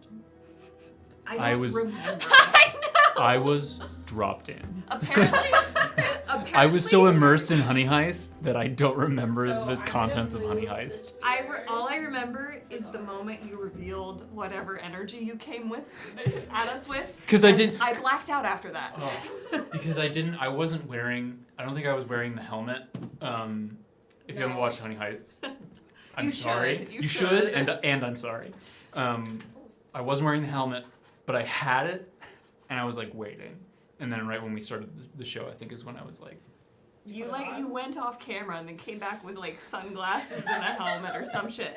That is all I You're a remember. peacocker. And then I cannot remember a single goddamn thing after that. And people in the reaction threads on our Discord will talk about it, and I'm like, what the fuck? I love reading did we quotes. do? I love reading quotes from Honey Heist that I said, and I'm like, no, the fuck I didn't. One of my favorite things, thank you all Bardlings who do this, when I get home from work, I read aloud to Kyle every quote in quote book that is from him.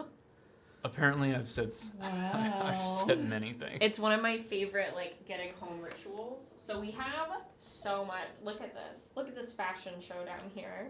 Wow. The only one I couldn't fit. So some of them you like can't see our feet for like a hot second, or you can't see the name. Yeah. Nobody looks at your shoes. Yeah, but the only one I couldn't frame was the A-list one because I would have had to physically cut some of the dress or cut the name off, which I don't want to. And also you have amazing handwriting, Gravel.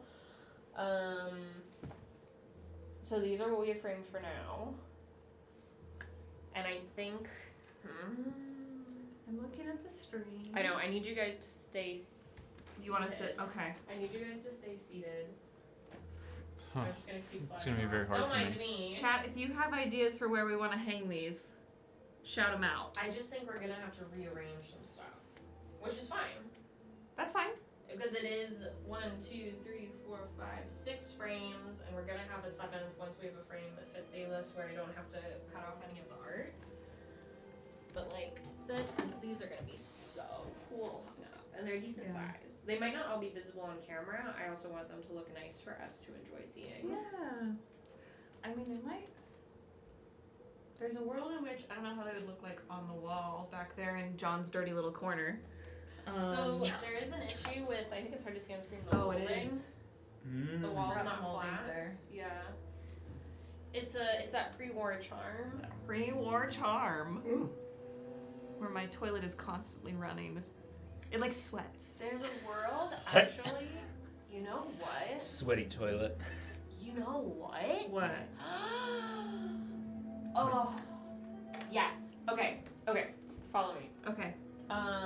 Where are we going? One, Dan was saying how actually having the sound panels higher up is better anyways. He said split.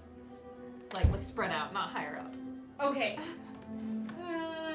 I will figure this out. So I was thinking, since we have like 8 of these and we need more space, but we have 4 of these pastels that go well together, I think these 4 could actually go move to that wall Okay. around Thinker and above Hareem Lord Hareem.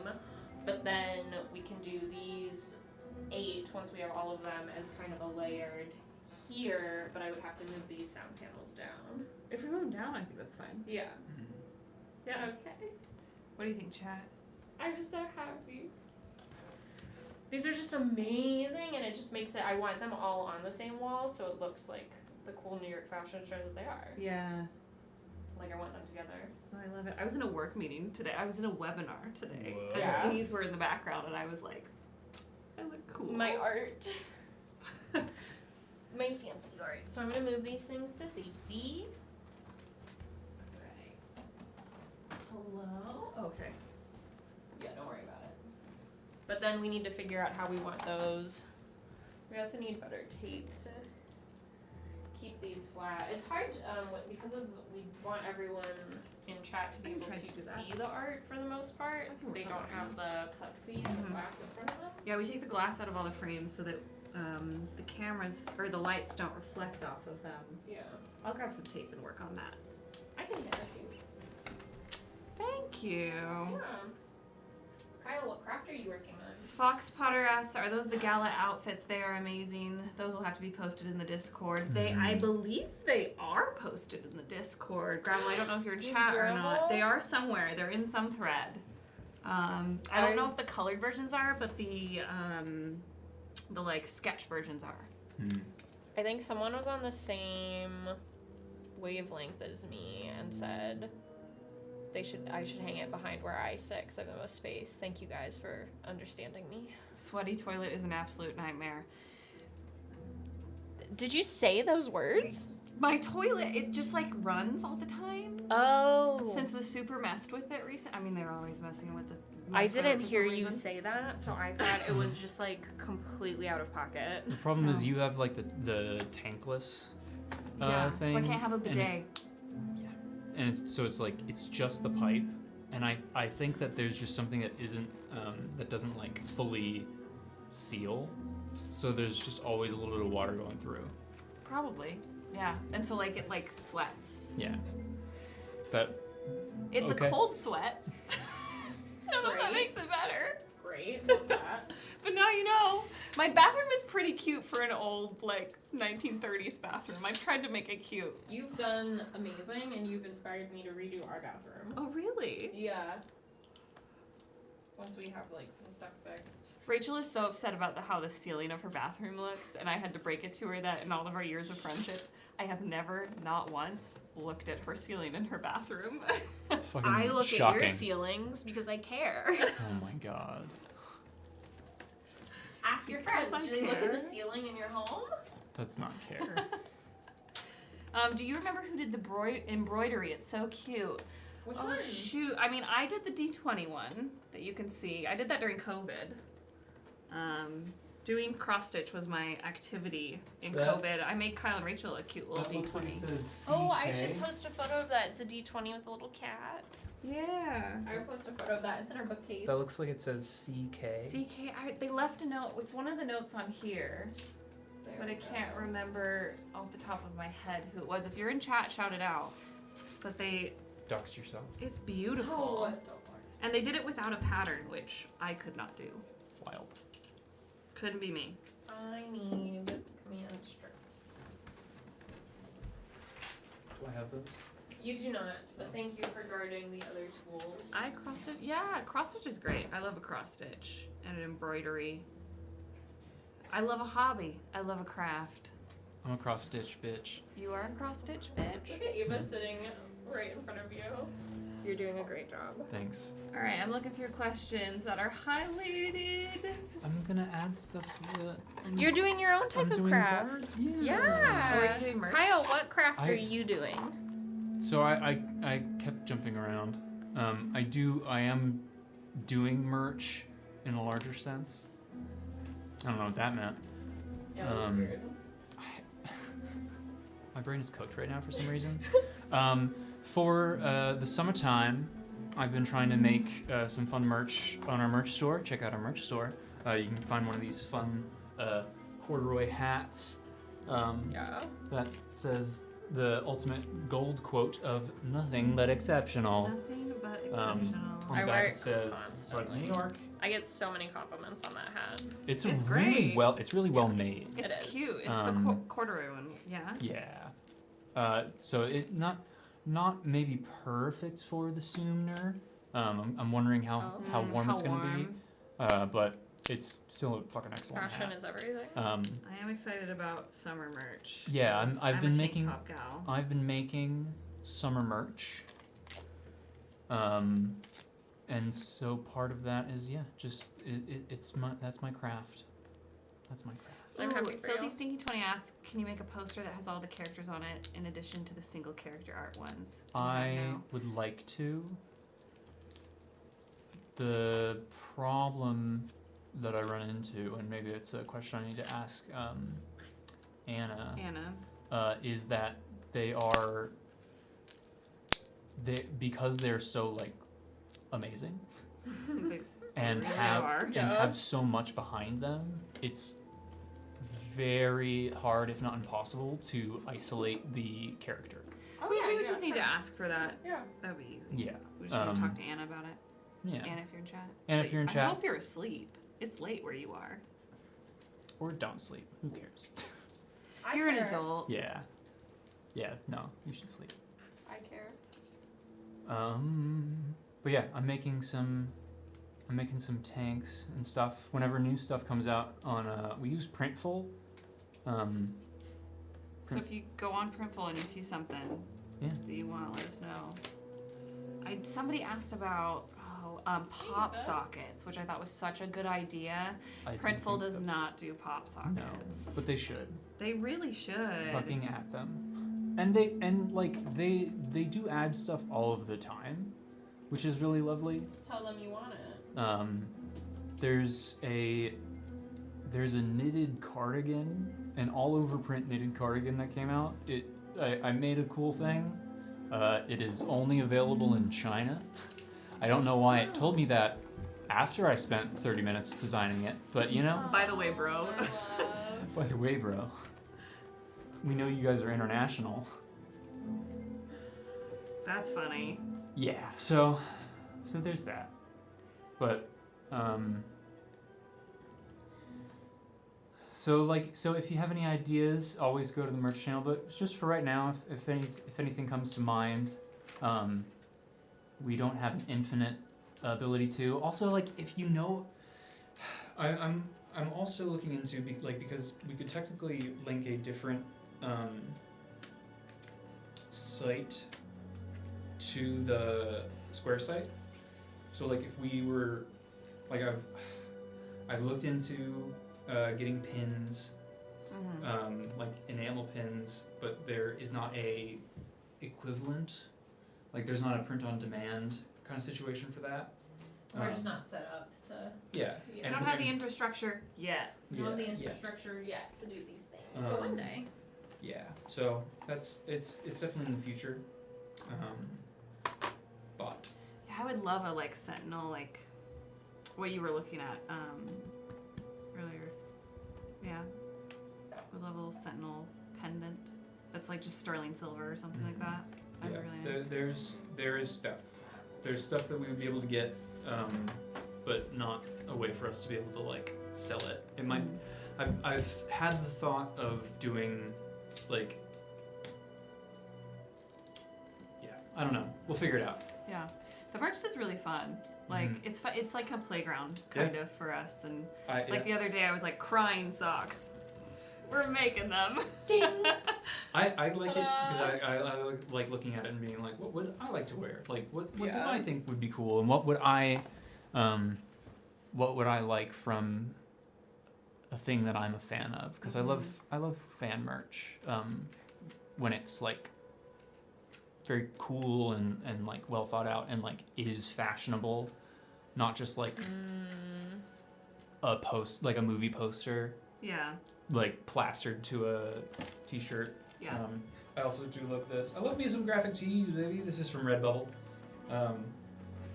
This is I'm wearing this shirt. It's one that I wore for Ember a lot when he came back and he was A very big reveal. a Necromancer kitty. Yeah. So I think. I have no. Oh my god, other you're so place to smart, wear Hannah. this. Should I grab more? I'm gonna grab I have no other You're place to wear so this. smart. I wore that when I did my cosplay of you. You did. Yeah. I do miss our Nightmare Crew babies. Yeah. It's so fun Yeah. to read all of y'all's reactions as you watch through Ballad of the Nightmare Crew. I know, for the first time. Because it makes me oh yeah, I miss those characters. I love our Dark Age characters so much. People that have similar but, color yeah, schemes cannot just- be next to each other. Those characters were with us for so long. Yeah. Mhm. How do we want to do this?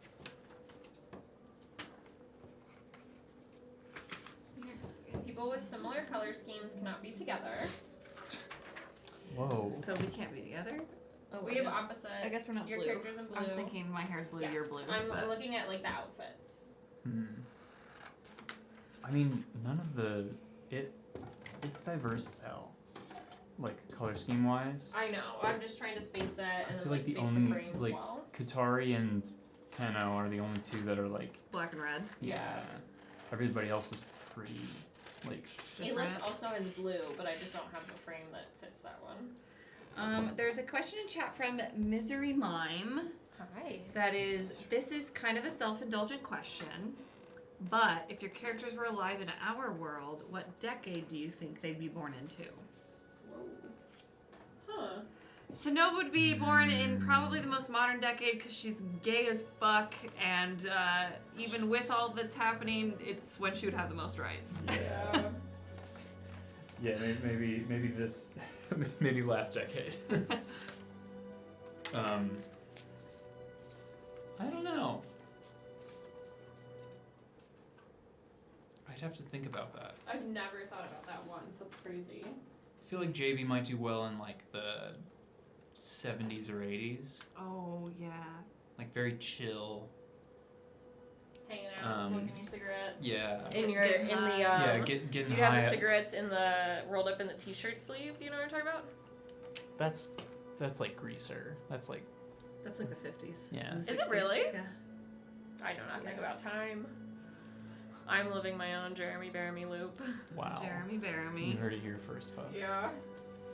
Sonova's Gen Z confirmed. Oh my god. That's so funny. Yeah, if Sonova's Gen Z, Valor would be an older millennial. Having to constantly look up things that Bless Bless you. you. So- Sonova says, but wanting to be understanding. So yeah, So I'm me adding with my older siblings. I'm adding more and more tanky tops. Oh no. And shirts. There's a few like different like cropped styled shirts that are pretty cool. So if there's any no reason at Brown all tape. Yeah. would That was JB so make. fast. I mean JB. I mean obviously JB would understand Captain America's playstyle the most. The question was, what is JB's main in Marvel Rivals? Uh-huh. Baby's main. JB's main, yeah. I mean, like he is essentially the Captain America, but I don't know. He probably would like a support character. He's generous. Yeah, Damn it. he's a giver. I wish I liked playing those games so I could play with y'all, but I do not.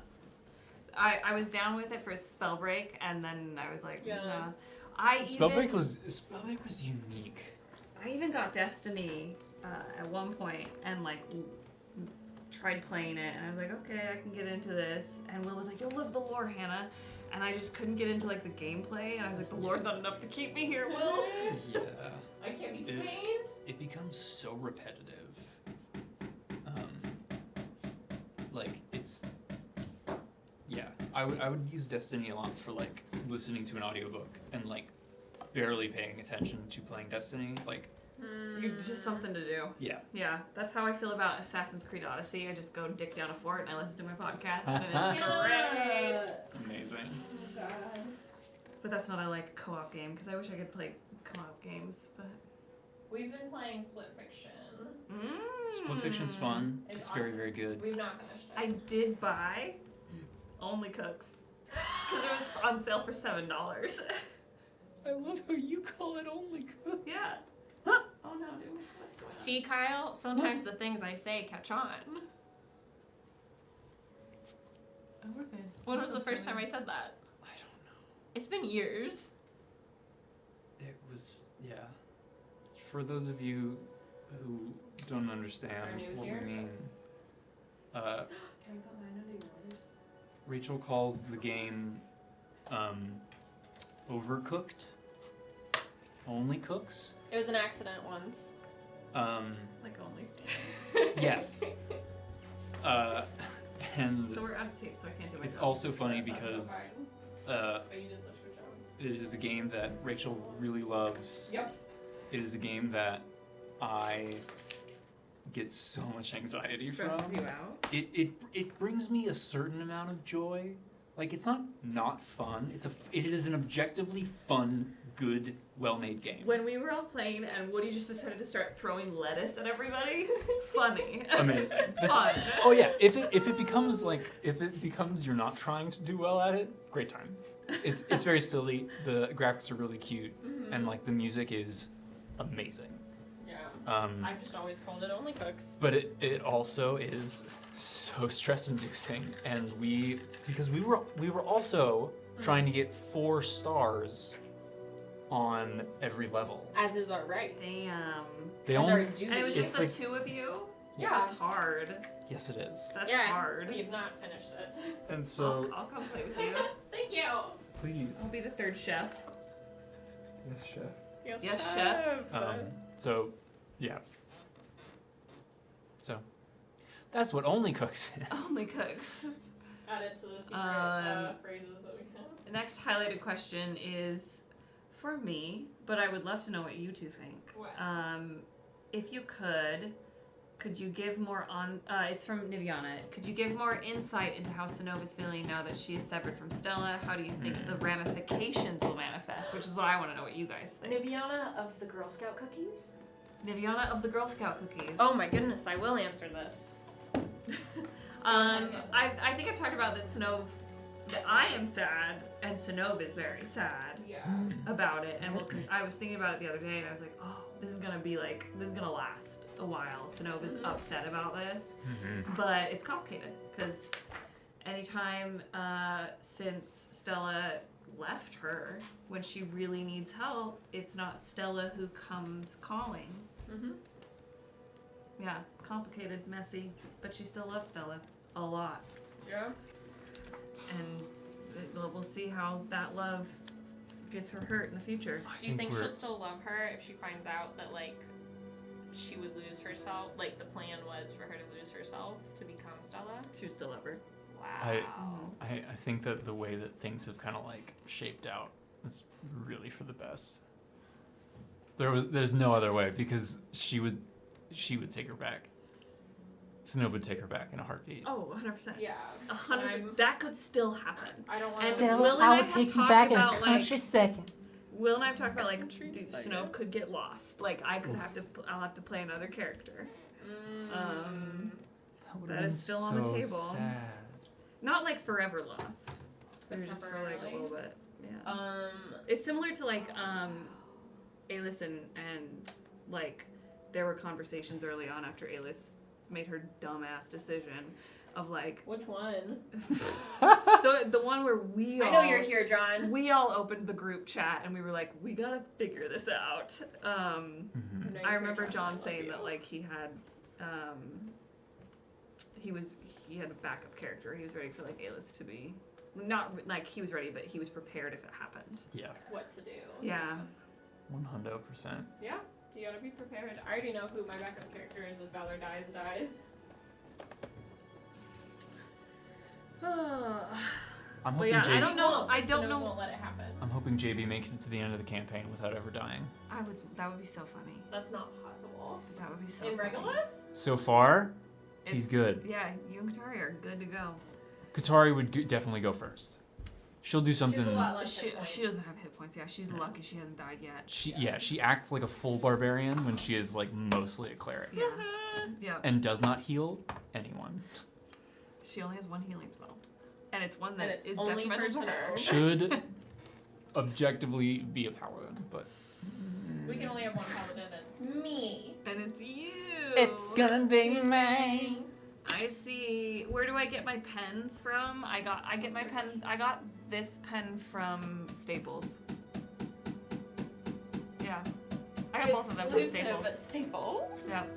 I think this is actually candy in here, but I'm Do afraid not I eat it. can't No. get it. No. But I think somebody else should try. No. Actually, they might just be little balls. When did I you think buy those are that just pen? little balls. No, I don't know. I've always thought they were candy. Can you take them out No.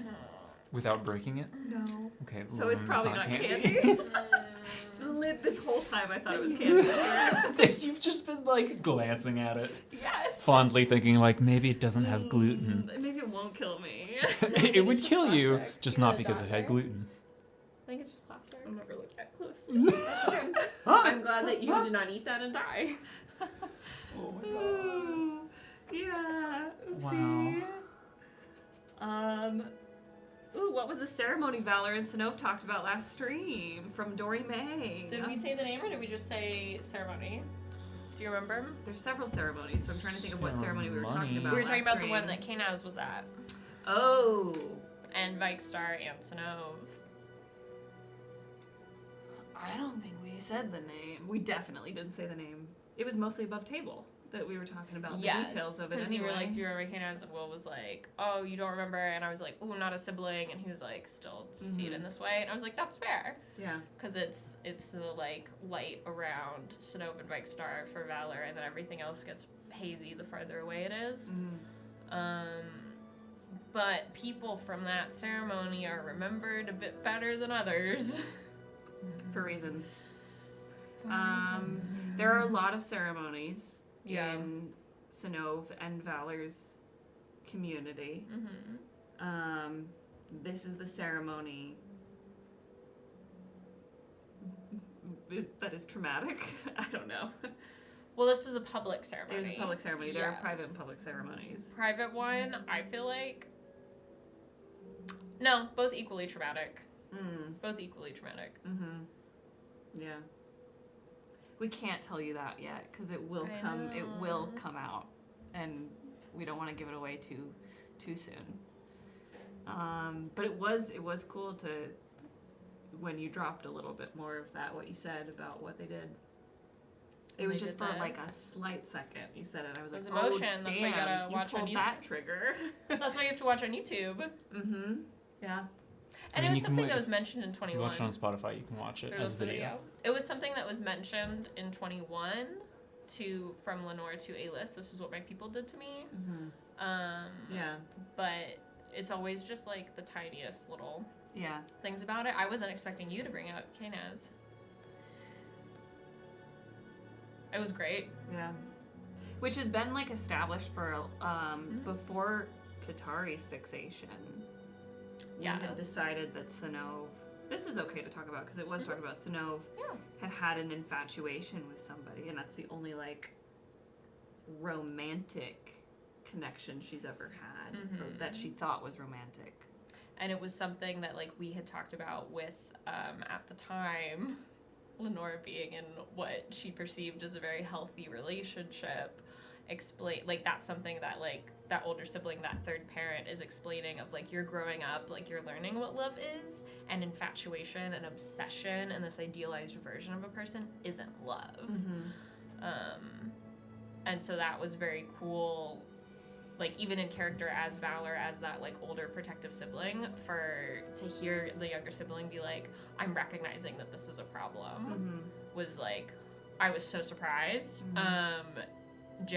Rachel was so surprised, and it was such a wonderful moment, and I think a realization for Sinov, because a lot of Valor's concern with like watching the past couple days in game unfold was like, does Sinov realize this isn't healthy, or does she think everything's cool because she couldn't tell?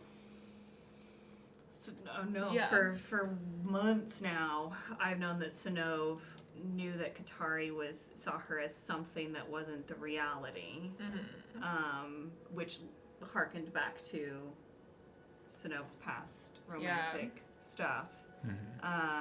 But I know that Sinov she does not want, however it turns out, she does not want the relationship with Qatari, whether it be platonic or romantic, to end the way that things shook out between Kinaz and Sinov. It couldn't shake out the same way, but Not it could possible. shake out in Yeah. a bad way still, and Sinov does not want that. Yeah. Which is why there's like a little more like messiness in terms of handling it, where Sinov like does kind of welcome certain things and then like put up kind of like a nope, this is where we stop, this is the boundary kind of thing. Yeah. a complicated queer. Are they friends? Are they gonna be more than friends if they're enemies? They definitely hate each other cultures. Like, And you're always gonna continue to hate a culture if you don't learn more about it. yep. If you're ignorant to it. It is interesting. It's a fun thing I didn't expect to have to navigate for Sinov. Yeah.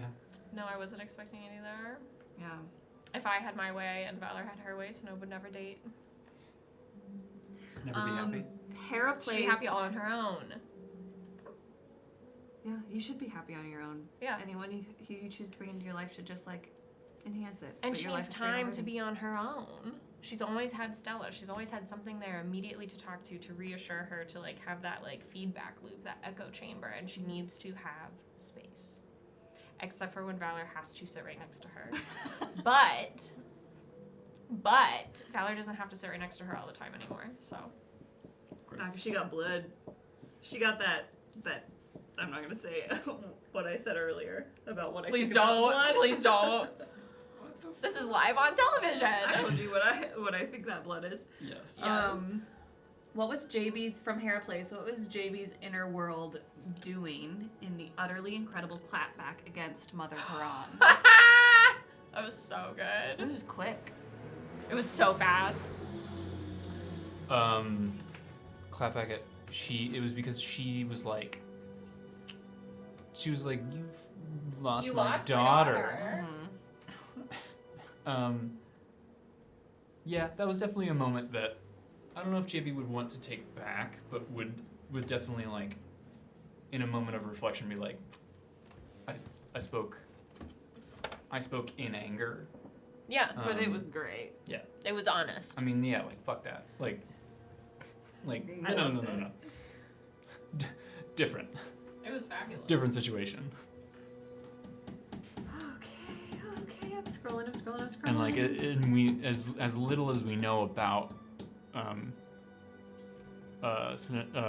Aelis's family, and we do know a lot because a lot has come up. Yeah.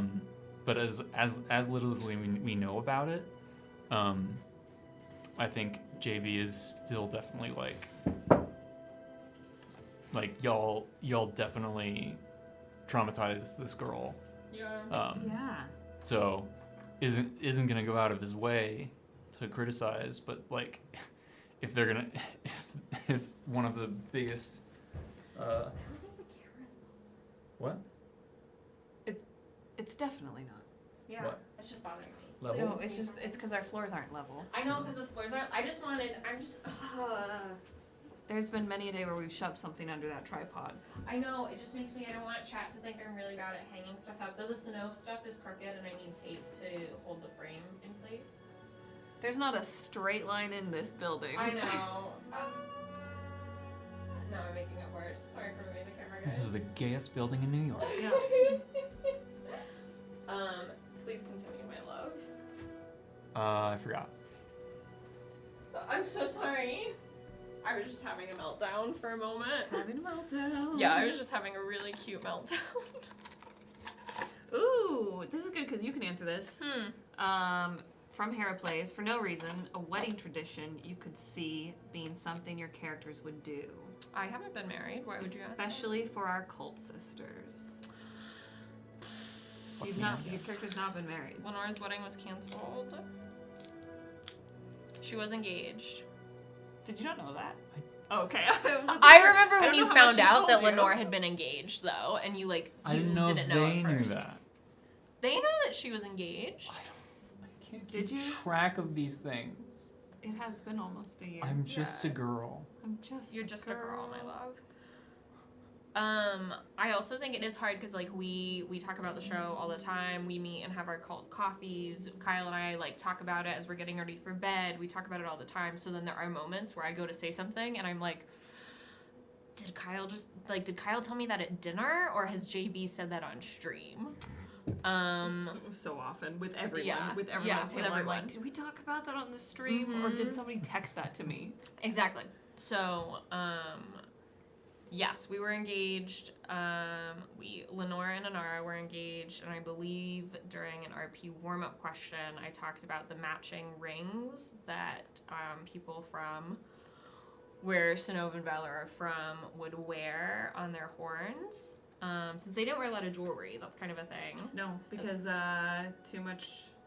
What is it? Where's my notebook? I have a quote from You it. have it that I've written never- down. We have there's a bunch of sayings our cult has says. Oh yes, some of them people picked up on and asked about. Yeah, this is one I've never said, but I'll give it to you. Yeah. Those who seek riches above find no need for golden trinkets below. You've definitely heard the strangers are just friends you haven't met yet. Aren't you a ship with no sails? Aren't you sure with no sales is great? Mm-hmm. Chosen threads in a cosmic tapestry. Divine tapestry. Yep. Yep. So that has been revealed. We talked about the engagement, talked about the rings, on the horns as the ornamentation that people were able to wear, to show that they were betrothed. But I think timeline-wise, the wedding probably should have happened.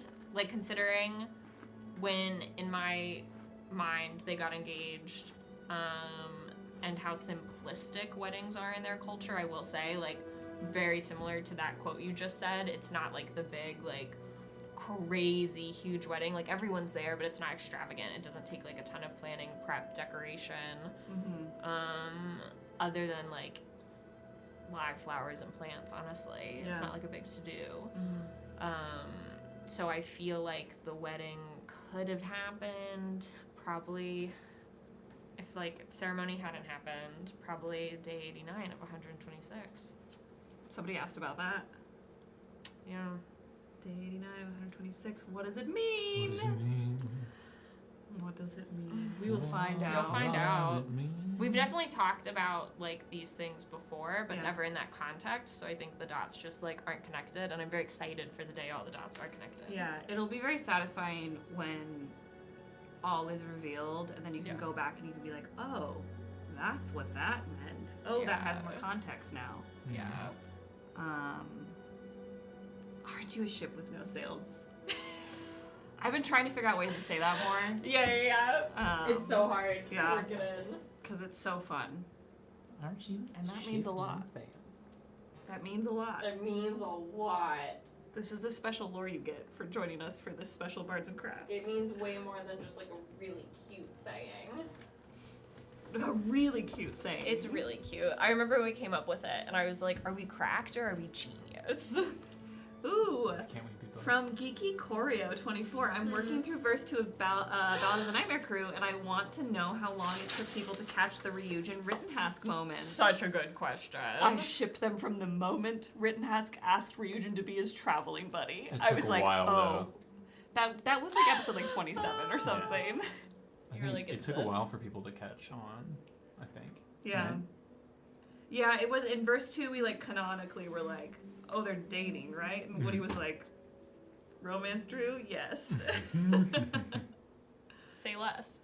I loved it. Yeah, it was really good. It did start as a bit, but then Woody and Drew both leaned into it. It became canon. So wonderfully wholesome and I great. think a lot of the Woody romances start as a bit. That's how our romance started in our home game. Yeah, that's very true. Speaking of breakups, the breakup, I won't give it away for those who aren't caught up, that happened in 37. That was the second breakup I've ever witnessed playing a D game. The first being Rachel and Woody's characters. And how Winona deliciously and awkward it Bathreel. was. That was We talked about so it on Bards fucking Radio this week, actually. That was diabolical of Woody. It was so funny. Yeah. It was so funny. And weren't you your character Alec was cronking outside the window because we thought You were Bathreel was being eavesdropping. sussy, and so Oh you were my god, I outside the remember window, that. up against the wall, oh, And then I listened to that. witnessing the breakup. Wow.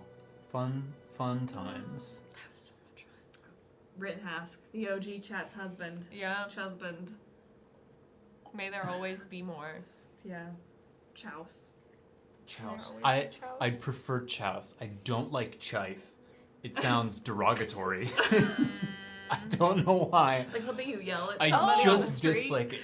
Like, Oh no. like if you add the words you and then curse, chife. Yeah.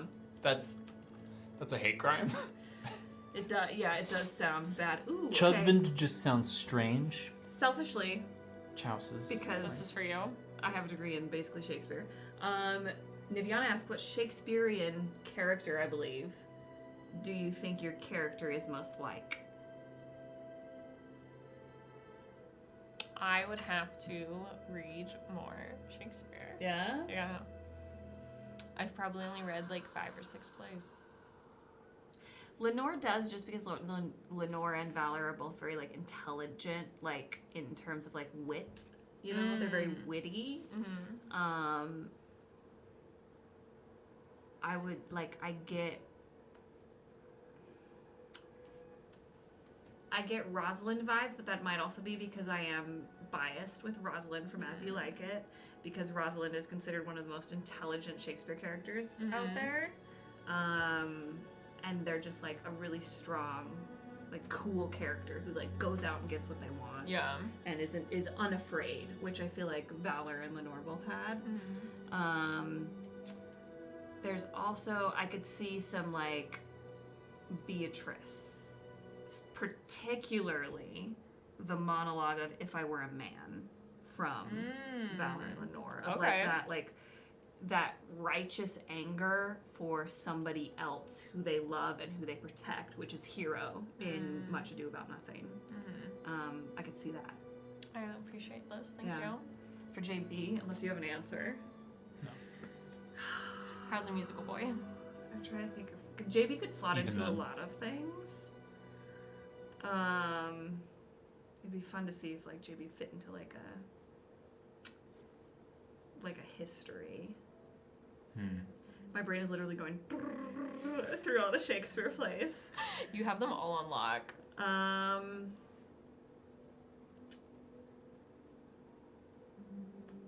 Oh, you know who JB could be is Henry IV. But particularly Bolingbroke in Richard II. Because I think Bolingbroke is wronged and like exiled and comes back and believes that the king who is leading Richard II is not like fit to rule, essentially, and that Bolingbroke is owed stuff, and he ends up like not through like no fault of his own, like creating this like rebellion and this uprising where Richard II eventually gets killed. And not the ending of the play is definitely not JB, but I think the beginning of the play where Bolingbroke has like kind of like he is angry about things, but there's also a gentleness to Bolingbroke's text, and like a sadness that I think JB could encompass really well. Okay. That's what I would say. For like comedies or tragedies, I don't know. JB's so gentle. That's the thing. Like he's also angry, but he's so gentle. Well, I have to think on this a little bit more, but I like the thought experiment. That is fun. And this is me like delaying Sanov because I was gonna say, where you at? Are you delaying because you don't know or because you do know? Well, I think a lot.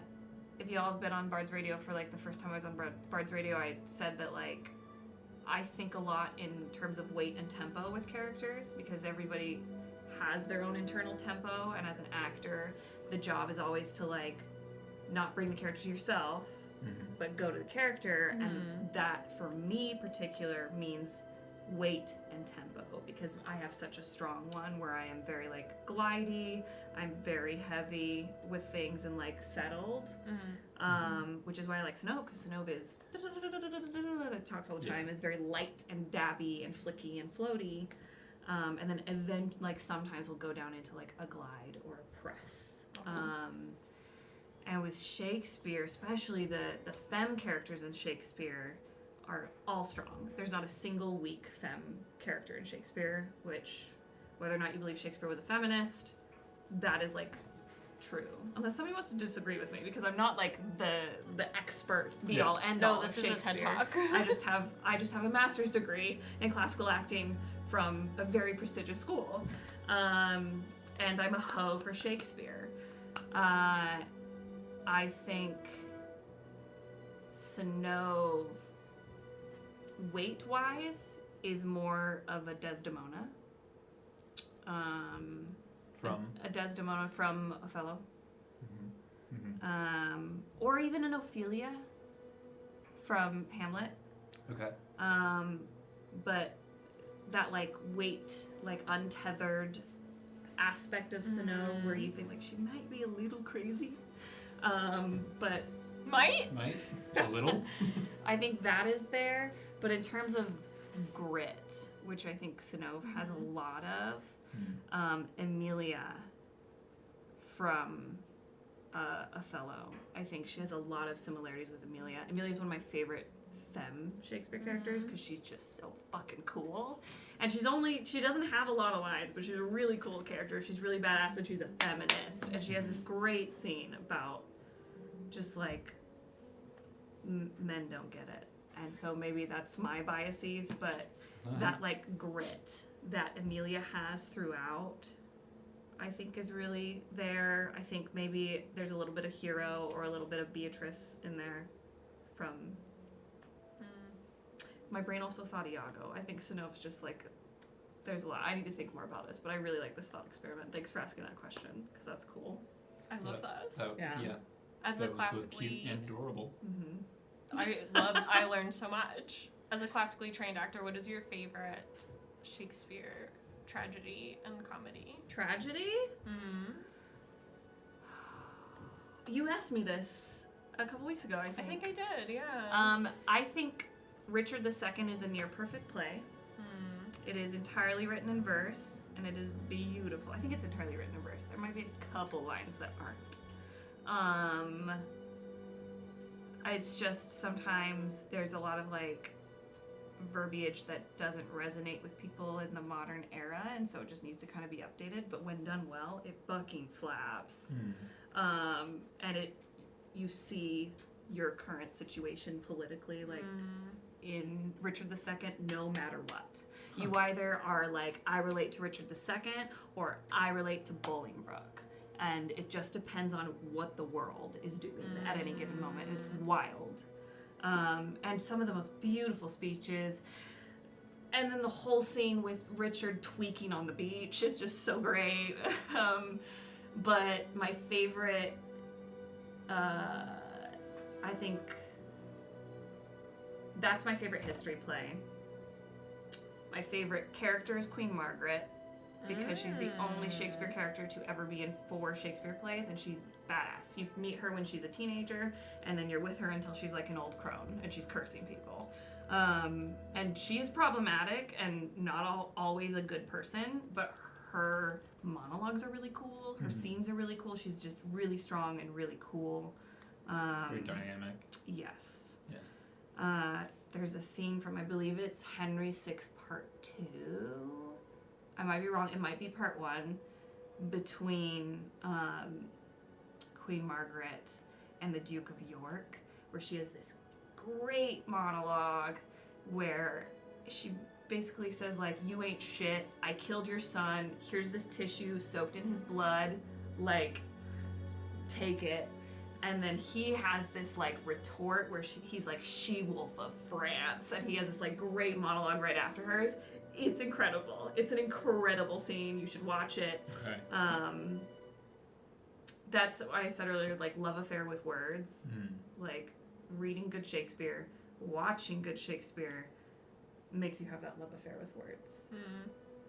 But to answer your question... Do you like words? I love words. I'm a slut for a good word.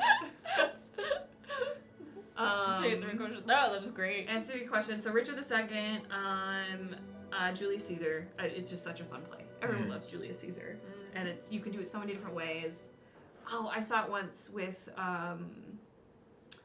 what's his face? He played Q in the James Bond movies. Anyway, I've seen a James Bond movie. but they did it modern style, and The new James Bond movie? they had. The stage was hydraulic, so it would come out like you came in and you could either sit in the seats or you could stand in the floor, kind of like groundlings at the Globe, where you stand the whole time.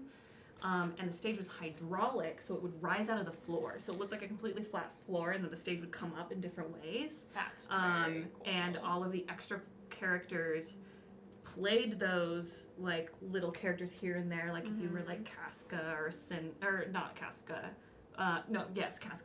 you would like also be kind of crowd control, and you would like tell the audience whilst in character, while things are happening, where to stand so that the stages could rise. And then they had like guns instead of knives, and it was crazy because when they assassinated Julius Caesar, the text has never made more sense because they shot that gun and we were all standing there as the crowd and we all ran because it was scary. Yeah. And then the lines right after, I was like, oh my god.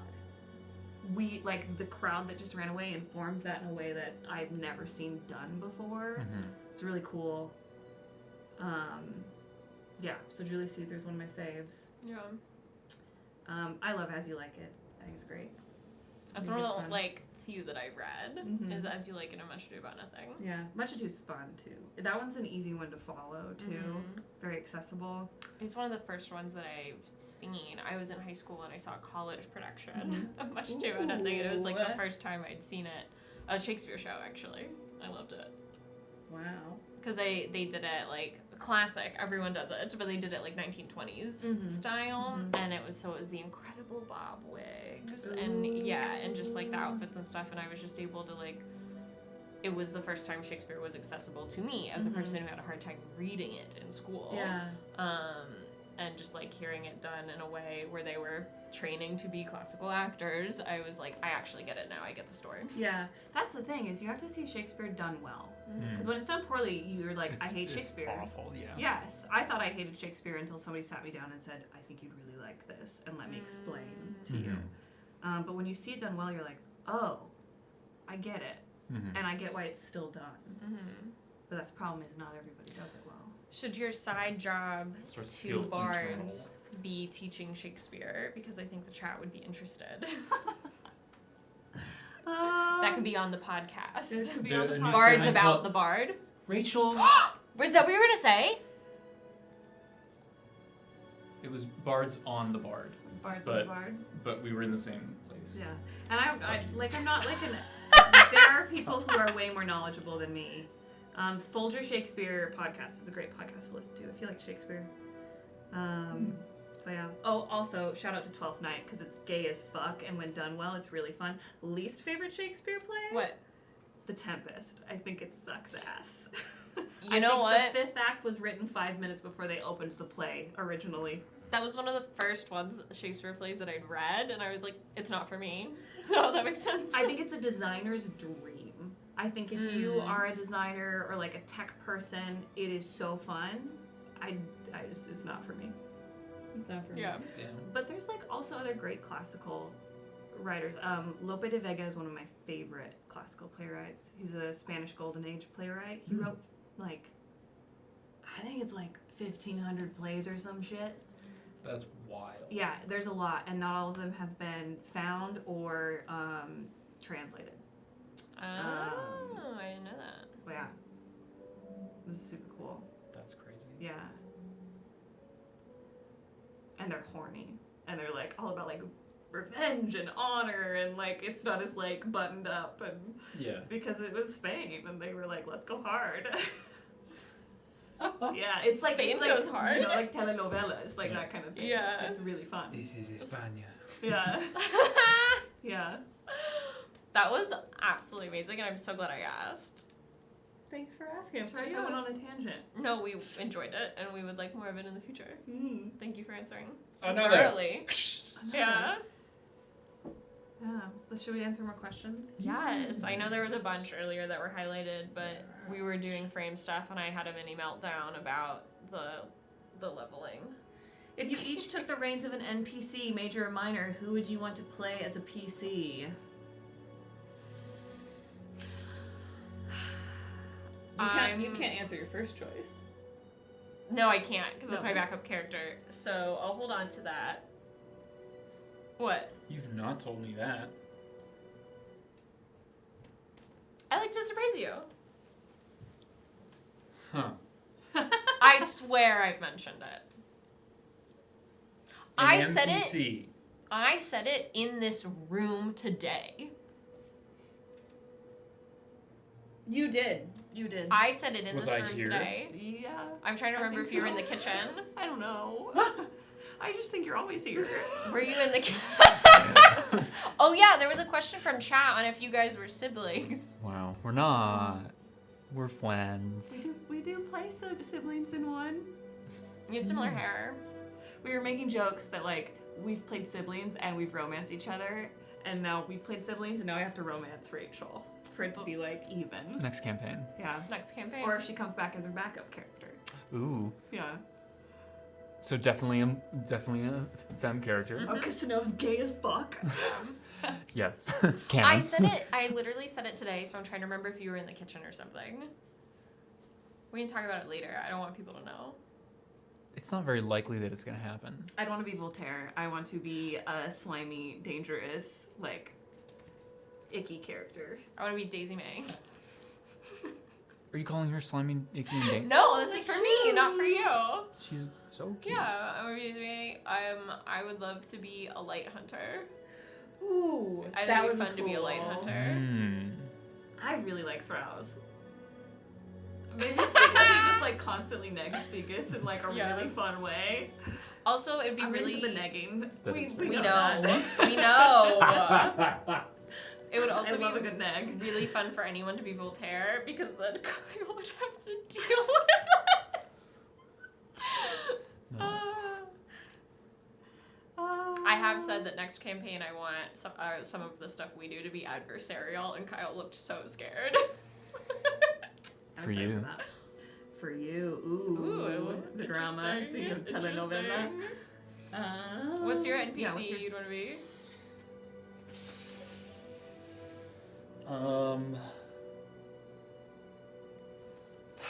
It's hard, because like thinking about it as like who would actually fit well with the group. Don't worry Um, about us. Just what's fun for you?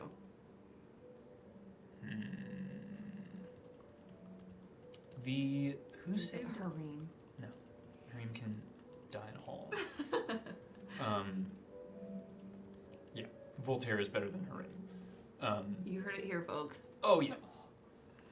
Come on. I need your ranking of like NPCs and like who's on top, who's on bottom, much like Apollo ranks the bards. Who's on top, who's on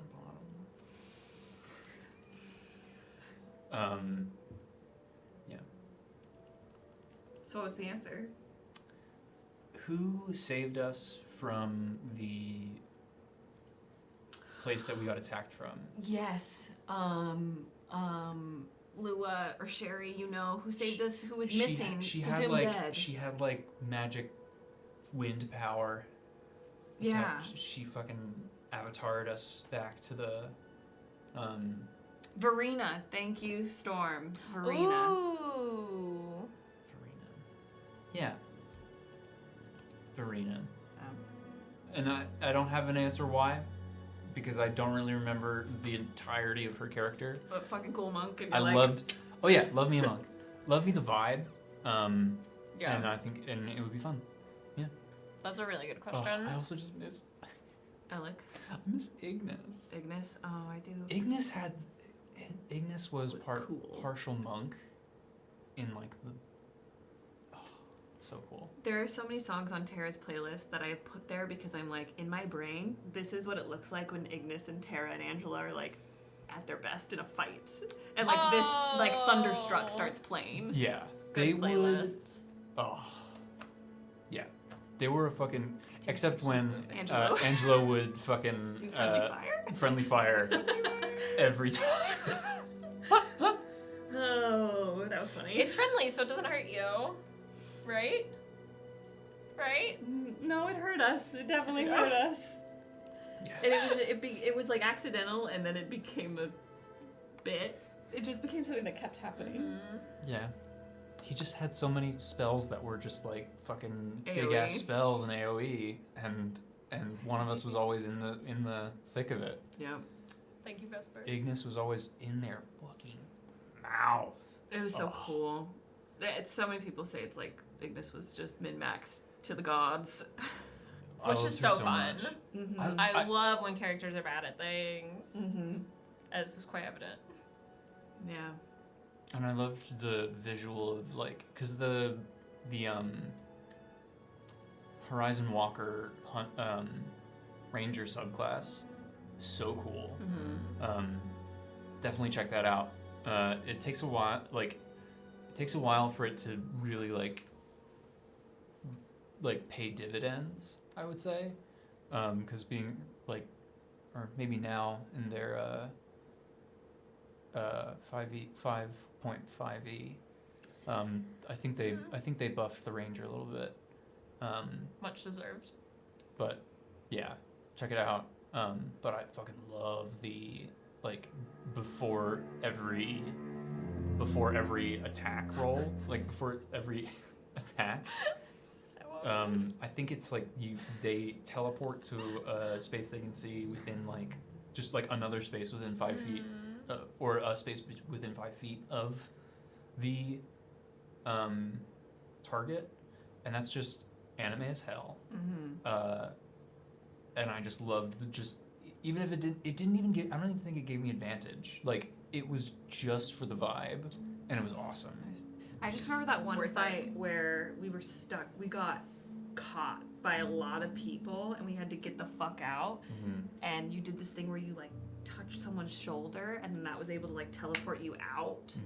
And I remember not knowing that was a thing, and when it happened, I was like, "That's fucking cool." That was because you were like, "Go," Yeah. and we were like, "No." I was like, I can get out. You guys gotta go.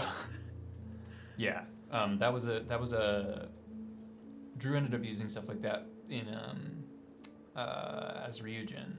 It's basically like Naruto stuff that was like makeshifted. Yeah. It was flying Raijin for those at home. Yeah. For the initiated. Drew is always trying to be an anime character all the time, Rightfully in real so. life and in D&D. We've seen the art. Yep. We've seen the character, Sons of Lebanon. Yeah. Watch it. We've met Drew. We have met Drew. This music I've is met so Drew. crazy. I'm trying to find a vibe that's not too distracting Ominous? for my brain. The vibe is ominous. what was that sound called? Uh, Do you know? Did it go away? I mean, Somebody asked. Will renamed it as chess, but I know that's not what it's actually called in fantasy Yeah. class. Chess. We have our own names. This is gonna Um, bother me if these aren't. question from please. Vote for Leslie Nope. Have y'all been recognized from Bards IRL? And Kyle, how's the progress on your book?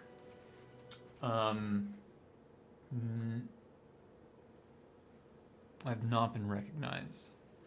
Will got recognized yesterday. I've been recognized, which is always disconcerting because I wear a wig, and so I think people won't be able to recognize Where me. I've only been recognized once, but I was with you and Will. And you were at That was 20 a couple sided. weeks ago. And you were at Yes. 20 sided tavern. We were at 20 Sided Tavern. There was a lot of So that context made surrounding sense. it. Yes, That's yeah, the there only was. time that's happened to me so far. Though I do wear my Bard's hat all the time. Oh, Apollo had seen me prior, but I didn't know. I'm fearful of the day one of my coworkers says I saw you on TikTok. You're like, but I wear I mean, a it's wig. getting more and more inevitable. Yeah.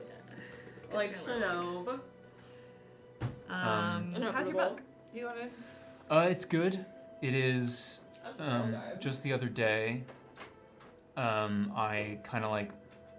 So essentially, I had gotten to a point a month or so, or maybe more. A month and a half. A month and a half ago, I was like almost done, and I was like, "Fuck yes, about to be done. Let's do this. Gonna move into editing." And literally on the day that I would have finished that, I had an idea that of like adding like basically an entire like day into like the front half of it, and I was like, that is such a good idea, and it would offer so many like it would add so much and offer a lot of like enriching moments for characters, and like I was just like, oh, I need to do this. But then I was like, Damn it. I was so I close, and then I know. was like, fuck. So it was the necessary piece that I have completed, and now I'm working to like thread that into the rest of the story for like continuity, continue editing, and it's almost done. I can't wait to read it. It's very challenging. Did you see? You might not have seen it. I think it was recent in our like hobbies and interests forum. Someone made like a post where people are like, it's for not fanfic writing. It's for people who are just writing to like encourage each other, share ideas, or be like, I'm gonna sit down and write, and like not look at my phone. It's really cool. I was thinking about you. I love all the prompts people put in the fanfic sections. of The things. prompts are amazing. Yeah, they're really cool to see. It gets my creative juices flowing. I'm like, oh, if I had more time and wasn't a freak, I would write fan fiction about all y'all's characters. a freak. I am a freak and I have no time. I also just want to publicly say I've not read this new chapter. Grounds for divorce. Like, this is very serious, and we brought you here to talk about this today. While you're in the hot seat, question from Half Pint Hero. For is JB. fun.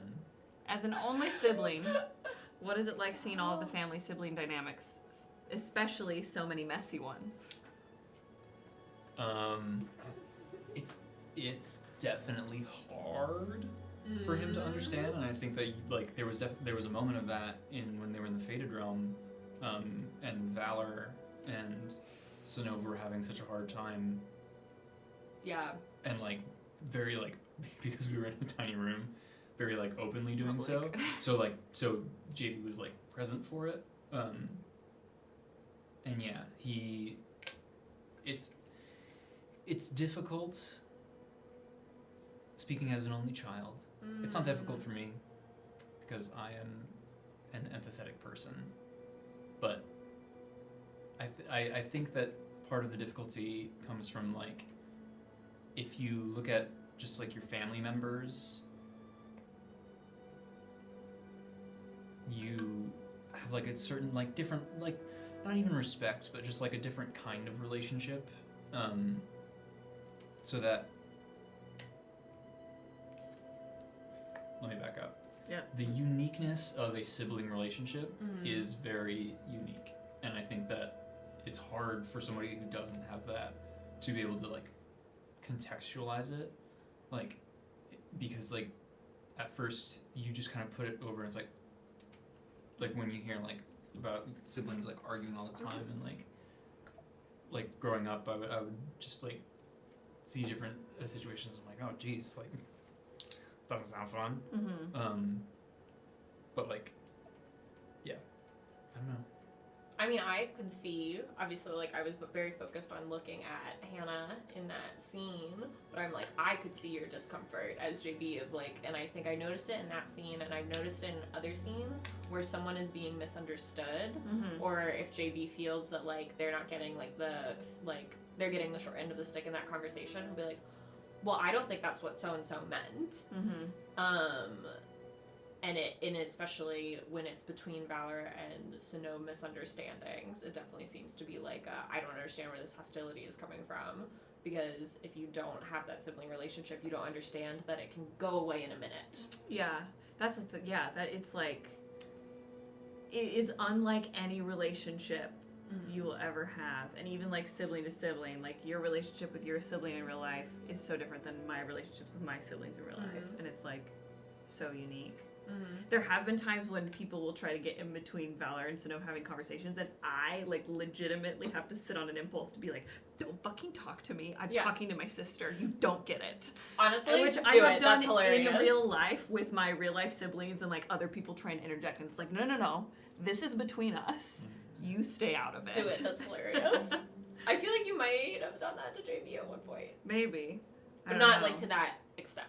But it's like such a real feeling when you're like, you don't understand the history behind this and how it can like flare up and then go away in a second.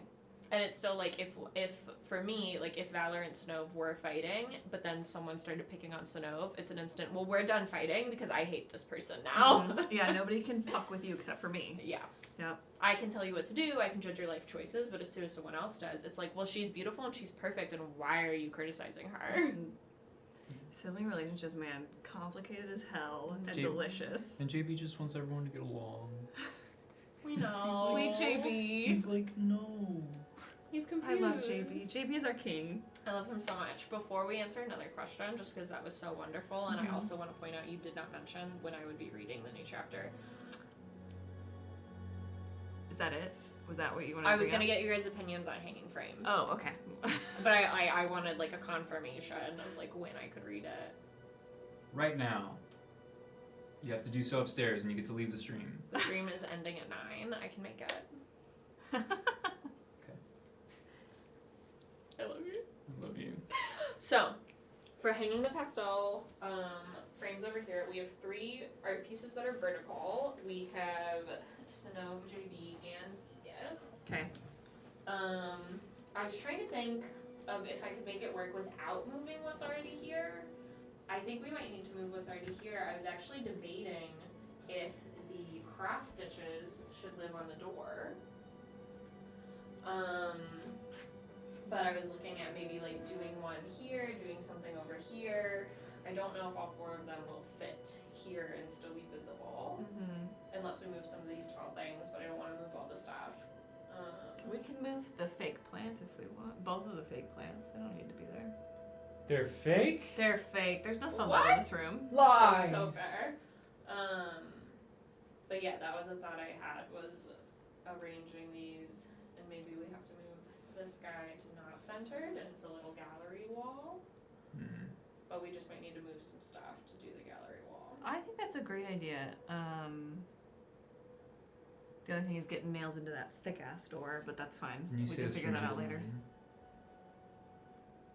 9? I mean, I was just saying that because I wanted to go read. Oh, okay. I love you. I didn't know. I thought you meant that. I just trust everything you say. Thank you. You shouldn't. Even though you lie. So how can we assist you, Rachel? I guess it's just trying to decide, like, I mean, I did get something in the door for this guy. It's like, do we want to move these? And if so, do we want to try and do these around this guy? It is tough. One of them is Landscape? Yeah, landscape. And we might have to move Kareem down a little bit, but like we could at least do some of them around this. I think the landscape won't look weird. I think it'll just like add visual interest. And Yeah. maybe it's like over here because yeah. Chat, what do you think? Ooh, I love that. I love that. Ooh, yes. Yeah? Ooh, yes. The purple with the green? Yes, I love it. Right? It looks great. So then the question is, do we remove the embroidery cross stitch? It's cross stitch, right? Both of them are cross stitch. Cross stitch, yeah. I know words. I do embroidery. I don't know how to cross stitch. But yeah, do we leave those and just do 2 art pieces and then figure out where the other ones go, or do we remove them and have all art? I think Half Pint Hero says cross stitch, go on the door, and then that should be like above Mr. Goodberry. Okay. And then we can have the gallery moment here. Yeah? Yeah. Because I feel bad moving them because I also do love mixed media moments. Mm-hmm. But yeah, I just wanted to make sure. I just think these ink drawings are just so lovely. They're And I do want to beautiful. keep them all together. Monsieur Goodberry. Monsieur. You know, that's gonna be a little like super loud, so I might do that after stream. Do you want me to stay here and watch or do you need my help hanging it? I can tell you how it looks on camera. Yes, I need your eyes. My ojos. Yeah, I think we leave Choose Kareem where he is. ojos. Abre tus ojos. You guys can Ombre. keep- Por favor. Kyle, if you could sit though, so that where Hannah normally sits.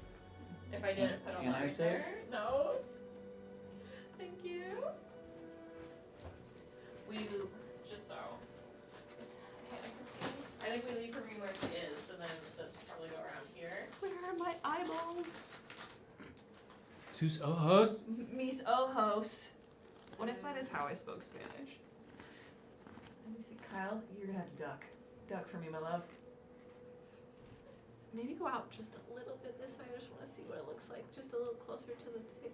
Yes, right there. Yeah. Beautiful, wonderful. Thank you. I'm using one of your snow pencils. Great. I love these so much. They're so cute. I know. We should do a puppet show. We They're should adorable. we should reenact the episodes with with these. as like recap videos. Like the speed recaps of like. yeah, like Cute. JB. Znov. Thanks y'all for That's supporting so our cute. decisions. I really like doing stuff like this for the studio with chat here and with like all of our community because it is like our space and I like want it to be enjoyable for y'all to look at. Mm-hmm. Though most of the time we're all just looking at John crashing out Yeah. and Kyle not staying in his chair. Yeah. That's one of your crimes on the wanted posters. Let's see, more questions while Rachel hammers. I see Maggie Clark, while we're on Shakespeare, do you have a favorite sonnet? Do you have a favorite sonnet, Kyle? No? I was never much of a Shakespeare fan. Probably marked in my book of sonnets I have on our bookshelf, but do I know it off the dome? Absolutely not. And I think it's amazing that you would think so highly of us. Hannah might. I do. Have it off the I mean, I dome? like them all, but there are two. One is because it was a sonnet I performed for my grandmother after she had had a stroke. And it was just like she always a lot of my cousins and the rest of my family are in the arts, the performing arts. My cousin's on tour right now in The Beautiful Noise, if you want to see that musical. And she loved watching us perform. And so like one of the last things I did for her was perform this sonnet. And it is sonnet 54 from it's the oh how much more doth beauty beauteous seem, and it's just about like a flower can look beautiful, but it's because of how the flower smells, its truth, that makes it even more beautiful, like a rose. And then it likens to the person, and it's like you are beautiful, but it's also like what's inside. And at the end of the day, my verse will like distill that for you and make sure that people remember that you were beautiful. And then the other one I really like is Sonnet 54. Sonnet 27, which is Which is it, Hannah? weary with toil, I haste me to my bed, and it's just about like thinking about who you love. Like when you lie in bed and your thoughts go back to them. That's really cool. Yeah. That's pretty. But they're all great. Okay, I'm gonna do the ones on this side before I do Vegas over there. Beep. First, I think pink lower, orange higher. How high? How low? Go lower than you think is necessary. I just want to see. Entertain me. Oh no, never mind. Don't entertain me. That looks bad. Yeah, I was like, I trust you. I think it should be offset from Thinker. That looks great. We can only see the bottom half of JB, but that's his best half. That So- seems not appropriate, Hannah. When was I ever supposed to be appropriate? This is not Bards After Dark. This is Bards and Crafts. But I think they look good, chat. What do you think? I can't get out of the way. This is how we are. No, I like colors like that. Yeah, It's also nice because the green on the Thinker one is quite dark, and that that's what I was the thinking. light colors are nice to see around it. So I was thinking it kind of lightens up the space a bit. Thank you. The Prime's ass, as Grumble Volcano says. Oh my god. This is an Evo question while Rachel hammers. Yeah, and I haven't seen all of it. What question? For you and me, an Evo question. Is Evo? there a part of Ignis's and Tara's Evolution. stories? Motherfucker, Evo means a lot of things! In the context of our show? It's the name of our soundboard. It is! Oh my god. Is there a part of Ignis's and Tara's stories that you wish you could have told on stream or in the campaign? It's been so long since that time. I don't remember what we did or did not completely. I think I would have loved to spend more time with those characters. I feel like there was a lot of rich history between them that, yeah. Yeah. I would love to have found out more about the cult that Mhm. Ignis was a part of and then left and was kind of like hunting her down. Mm-hmm. Classic. And then the whole dynamic between Inez, Ignis, and Tara, Mhm. and like what went down there. Very interesting. I Rough. looked it up because I'd forgotten. Inez fucked off to Valyria. That was where she left too. Yeah, Oh. because we were all hanging in Baltos, playing Happy Family, and then after what went down, Inez went peace, fucked off to Valyria, and then we ended up in Calanthus. What if someone in Valyria was related to her? Absolutely was, and we just didn't know. She was a human? Yeah. Human? I think we're gonna need to. What if... Will it look horrible if it's off like this, or does it need to be centered with Sinov? It doesn't look horrible. It's Does fine. it look odd? It just 'Cause looks it- like it's off center, but it's fine. I'm just afraid of Yeah, keep do it like that because the because the mushrooms. Yeah. Because Yeah. it could sit like this, but it is just like touching the mushrooms. I could also move Sinov over slightly. We Touching the have mushrooms never is- pretended to be anything other than chaotic and a little messy, so I think it's perfect. If it's touching the mushroom, or if I move it. I like it touching the shroom. Okay, I'll leave it. Touch that shroom. I'll leave it. It's just then it's. And I'd love to know, like, what's behind Angela's connection to Navrik. And I know Drew wrote a beautiful piece on, like, the backstory of it, but would have loved to explore more of that. Mm-hmm. Yeah. Lots of cool stuff. Let's see. I think we have time for a few more questions before we go Oh, and finish. What? Oh, that looks perfect. Yeah. That looks amazing. okay. Thank you. You may continue. I love it. So if you have questions, ask the good questions. Do a 'Cause- really spicy one. Yeah, ask the spicy in whatever way you think that is. We'll answer them if we can. And then we'll delete this episode. I'm feeling chaotic. It's after 9. It is. That's when I. This make is all this is my- what happens in Bards After Dark after 9. That's so true, but it's also, I was gonna say on stream, it's when you definitely start to see a difference in Valor's risk level. So accurate. Right? You're like a kid up past your bedtime. Can we read the Spotify comment? Again? Oh yes. We didn't read it to the... I don't think we've read it out loud. We talked about it on Bards Radio. If Yeah. you know, if this is you, We love you, you don't have to shout yourself out. but we love you. Did I? Hello? I just sent it to Woody, so would you like me to pull it up because I have it primed? Yeah. Go Okay. For it. I don't know why. Because we Mom told got Woody it. about it today. It's one of those things where I feel really seen and understood as a creator of a character, but Can you stop kicking shit? sorry. I think I would say after 9 is when I start to look across the table at Kyle and he starts to look really concerned for my character's life. So this comment is from chapter 36. I will not out who commented on it, but if you're in chat, please let us know because it's an iconic comment that we've all been Yeah. talking about. And it says, in normal conversation, Valor has the vibes of an 8-year-old asking if you've ever seen a raccoon before telling you about her parents' divorce.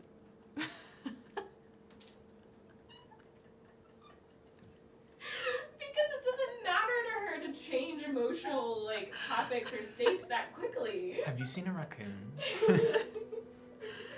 It's so funny. And she would say it with a smile. She It is a.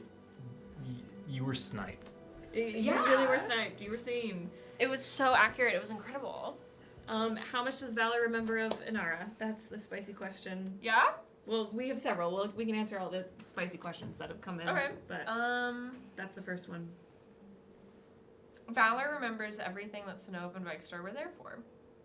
So, I will say, for us, something we have discussed was, during their dating period and engagement, it's the thing of Inara would, come and walk with them to school.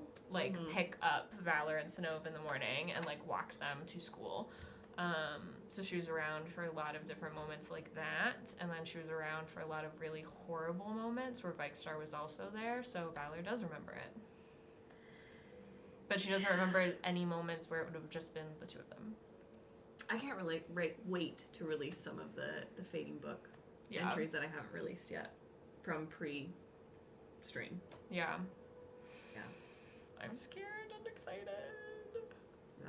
So I hope that helps. I know it's like semi-vague, but I hope like that amount of information is helpful. Vesper asks, who was Sinov's first kiss? A healer.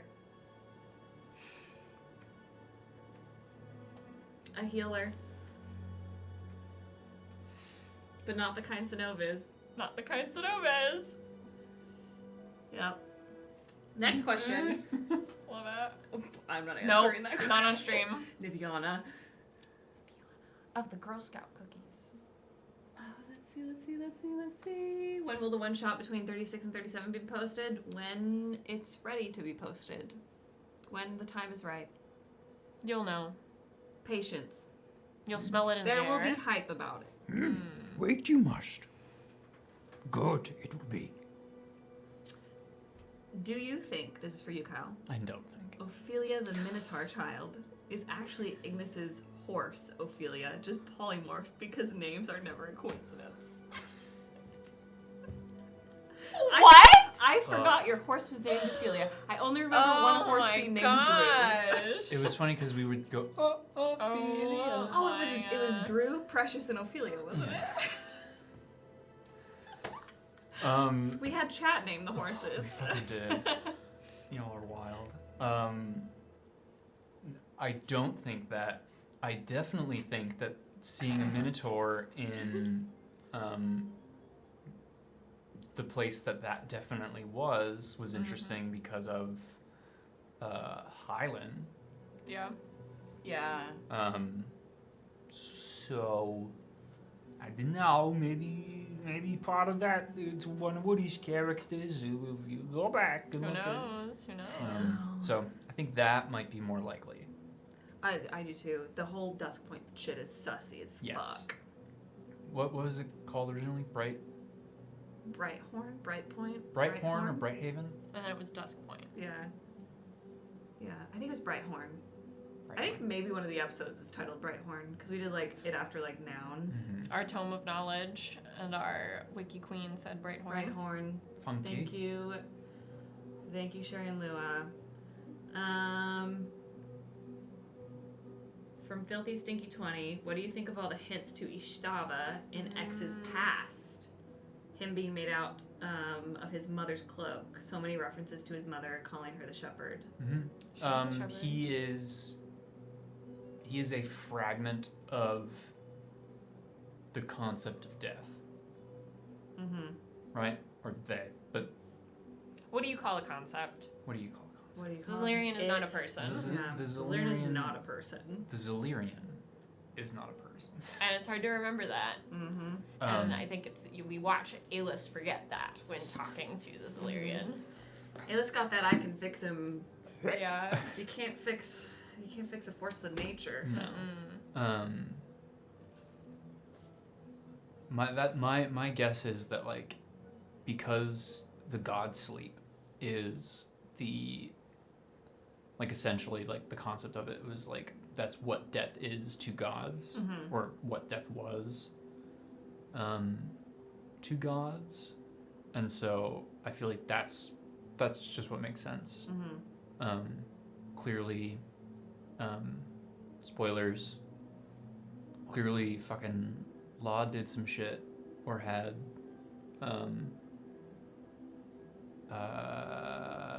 Godwin do some shit, and like broke the god sleep. Fucked it up. 3 Fucked it up. pieces. La messed in business she shouldn't have. And if I ever get to play Ishtava again, I'm coming for her. Just like Godwin did for Ishtava. End the stream. End the stream! First canonical orgasm. What else do you think about the cloak part? Were you surprised? I was surprised. I didn't expect it. It was fun though. When Will said mother, I was like, lot. And then he said cloak, and I was like, oh shit. Yeah. Oh no, what has Istava done? Because at that point I didn't know what was happening. I just thought, Yeah. oh no, has Will made my sweet baby Istava break bad? Yeah. No, I think it was. No one is it's- safe. I think it's just like, it simply is related. Mm-hmm. Yeah. Though anyone could break bad in our world except for Vikestar, but no one is safe. Okay. I mean, Vikestar might break immoral when it comes to. Gods cannot be moral beings. Let's talk about I Whoa. disagree with Istava because she's born from the mortal will to endure and mortality, and she's connected to mortals in a way that nobody Mortal else will to will. endure. this. Heard. What I mean is, I guess what I'm saying is, you cannot assign them the very like human Ideas of morality. yeah, Mhm. like they don't see things the same way. An immortal being does not look at life in the same way. Mm-hmm. It's like when you're watching Freerun. Yeah, And you that's watch- that's what the show's about. I've not seen it. I haven't it's seen it so yet. Watch Freerun. I gotta finish Hunter x Hunter and then I'll get on that shit. It's you're just watching everyone on their mortal human lifespan with an elf who's lived for Oh yes, Tangerine. such a crazy There are amount no of time. moral billionaires. It's like that. It's Not one. someone, and she just like it's like, well, yeah, it takes me like a couple hundred years to like become like think of someone as a friend, and like you're just looking at life on a different scale, and it's never gonna line up. Yeah, Mm, like, that's a good way to put it. Yeah. like they're like a really loved pet. It's like you were my everything. You were just a season for me or some shit. Whatever it's called. Yeah. It's just different, though. I don't know. Valor's first hollow that was made, that's pretty special. And I will say, Vikestar doesn't have scary music that plays every time we see him. And because I You don't have see him said very that, often. fair. But because I have said that, Will might assign that. No, but I will say every time we see Vikestar, he's different. Like I there's like know. a slightly Every different time. accent. There's a slightly different vibe. She asked. And I don't know if that's an inconsistency with Will or if that's something going on. That's why I Fucking asked hit- in JB's few 35. Yeah. JB's few experiences with Sindar? Sindar, they were very different Yeah, each time. yeah. Some Wait. sussy shit going on. With Sindar though and Nevrik, it's the gods of elements and the gods of emotions. I feel like they are more changeable That's fair. because of that. Malleable. Yeah. Vikestar's different. Do you want want to answer this question about Vikestar's mommy issues? How much of Valor's melting in front of female authority figures is genuine attraction, and how much of that is Vikestar's mommy issues? Oh. She did that before. Not melting. I think they pointed it out recently. Other people said, like, as Lenora, it wasn't that instant melt. I think Valor feels very few things, and the things she feels strongly. So that might explain the difference. But, like, for me personally, those acting choices were not made because of Vikestar. Yeah. His mommy issues are his own. Valor just loses all semblance of a spine in front of female authority figures. That's fair. Because they deserve respect. Yeah. They worked hard to get where they are. Okay. Last question from me. What are you most excited about? Cupcakes? Okay.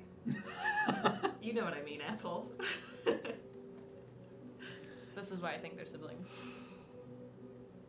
Kyle told me to get out of his apartment the other night. What did you say? Wait, what did you say? I don't remember. You said something that made it worth it. Yeah, it was pretty heinous. And I was like, I invited Hannah It's here. just like, get out. I'm very excited for the next steps in Dark Age. I think that this time we have until like the meeting, I'll be vague so that if you haven't caught up, a date was set for an important meeting, and we have some time. I'm interested to see what shit we could get up to in that time, because we got places we gotta go. Yeah. I'm Your so list. excited. Yeah, we gotta so hit excited. some sites. Yeah. Be tourist. Yeah. We gotta know. We gotta know what's going on at the monastery. I'm very interested in the monastery and just like where that weapon is. Yeah. That is specifically Hannah wants to know Mhm. what the fuck's going on there. And like Mirovic's reaching out to JB, saying like, you need to come back. What if they got Last Airbendered? That's all I'm saying. They I'm worried about like the coming over the mountain in Mulan Mm-hmm. when they're like singing and they're all happy and they're like, we're going over the mountain, and then they go over the mountain and it's Yeah. gone. Yeah. yeah. Look Yeah. at Mulan. I would love, I don't know if we'll get to it before we go to this meeting that we have to go. I would love to find out why the vampires are worshipping Valor. I don't think the vampires are worshipping Valor. Until it's proven otherwise, that is my headcanon. Yeah, all of, like Until Will Hannah and proves me wrong. Rachel are convinced. Why else would there be a tapestry about sisters, one of which will be an inevitable god, and one of who is now like this unending being, better than ever? Just because there might be a prophecy does not mean they worship the person in the I But prophecy. they need should. Jessex to simp for Valor. Jessex The way is Valor a simp sings. for Jessex. Ooh. That's very true. And- Probably has a mirror above his bed. And His I'll coffin, sorry. and I'll die. I will die on that hill. So fair. Fucking Jessex. I just think like What I if- was thinking about What that if recently. Voltaire's one of the vampires? I don't think he is. I would believe He's not a Voltaire's vampire. more of a god than he is. Yeah. I would believe he's a god before That's I believe he's a fair. vampire. I think he's a god hanging out with us to mess with us. Fuckers. If he was a vampire, we would have Just too known. sus. Just too sus. Every single vampire has red eyes in Will's world. There's been several characters who've talked about potential and like harvesting it or collecting it, which I find interesting verbiage that Will has used, and I don't know if that's just because his brain is his brain or if that is intentional. Astrid, I think, used it. It was one of the Sentinel people in Destera used it, and Voltaire's used it, Okay. and maybe someone else. It's just interesting. Harvesting potential. They harvest potential. They're Kareem. collecting potential. Yeah. There's gonna be a war. He's like Loki in our world, if there was an equivalent Loki. He's just there to cause chaos. I don't know. But we'll see. What are you most excited about? Besides learning that Valor's worshipped by vampires. Yeah, I'm super excited about that. I'm super excited to touch the sword. Which I'm just kidding, because Will said like we would not survive if we did. I'm willing to test that theory. Yeah, I was just That's like, that is the equivalent of Tony Stark wielding the Infinity Stones. I know. Sanove's built different. She's got like 3 gods in her pocket. I think I'd have to check the phrasing on it. It was like, I mean, you guys could certainly like touch the sword, but you will not be the same person afterwards. And if you survive it, you like he would be shocked. He was like, you can level up if you survive. If you survive. It would have to be like natural 20s across the board. There's no way. I like that lucky feat that I have. Yeah. You can roll. I think if Valor feels strong enough from other things that she's working on, she won't feel the need to touch the sword. If we were level, 17. if we were 15 on, I would feel more confident Yeah. in that being like a viable option. Or like if we did like a end of Guardians of the Galaxy 1 where like they all like joined hands and could wield the stone. Love magic. The love it. That would- It's the Love power of magic. friendship. That would be dope. It's the power of Sanove's gonna become the friendship. goddess of love.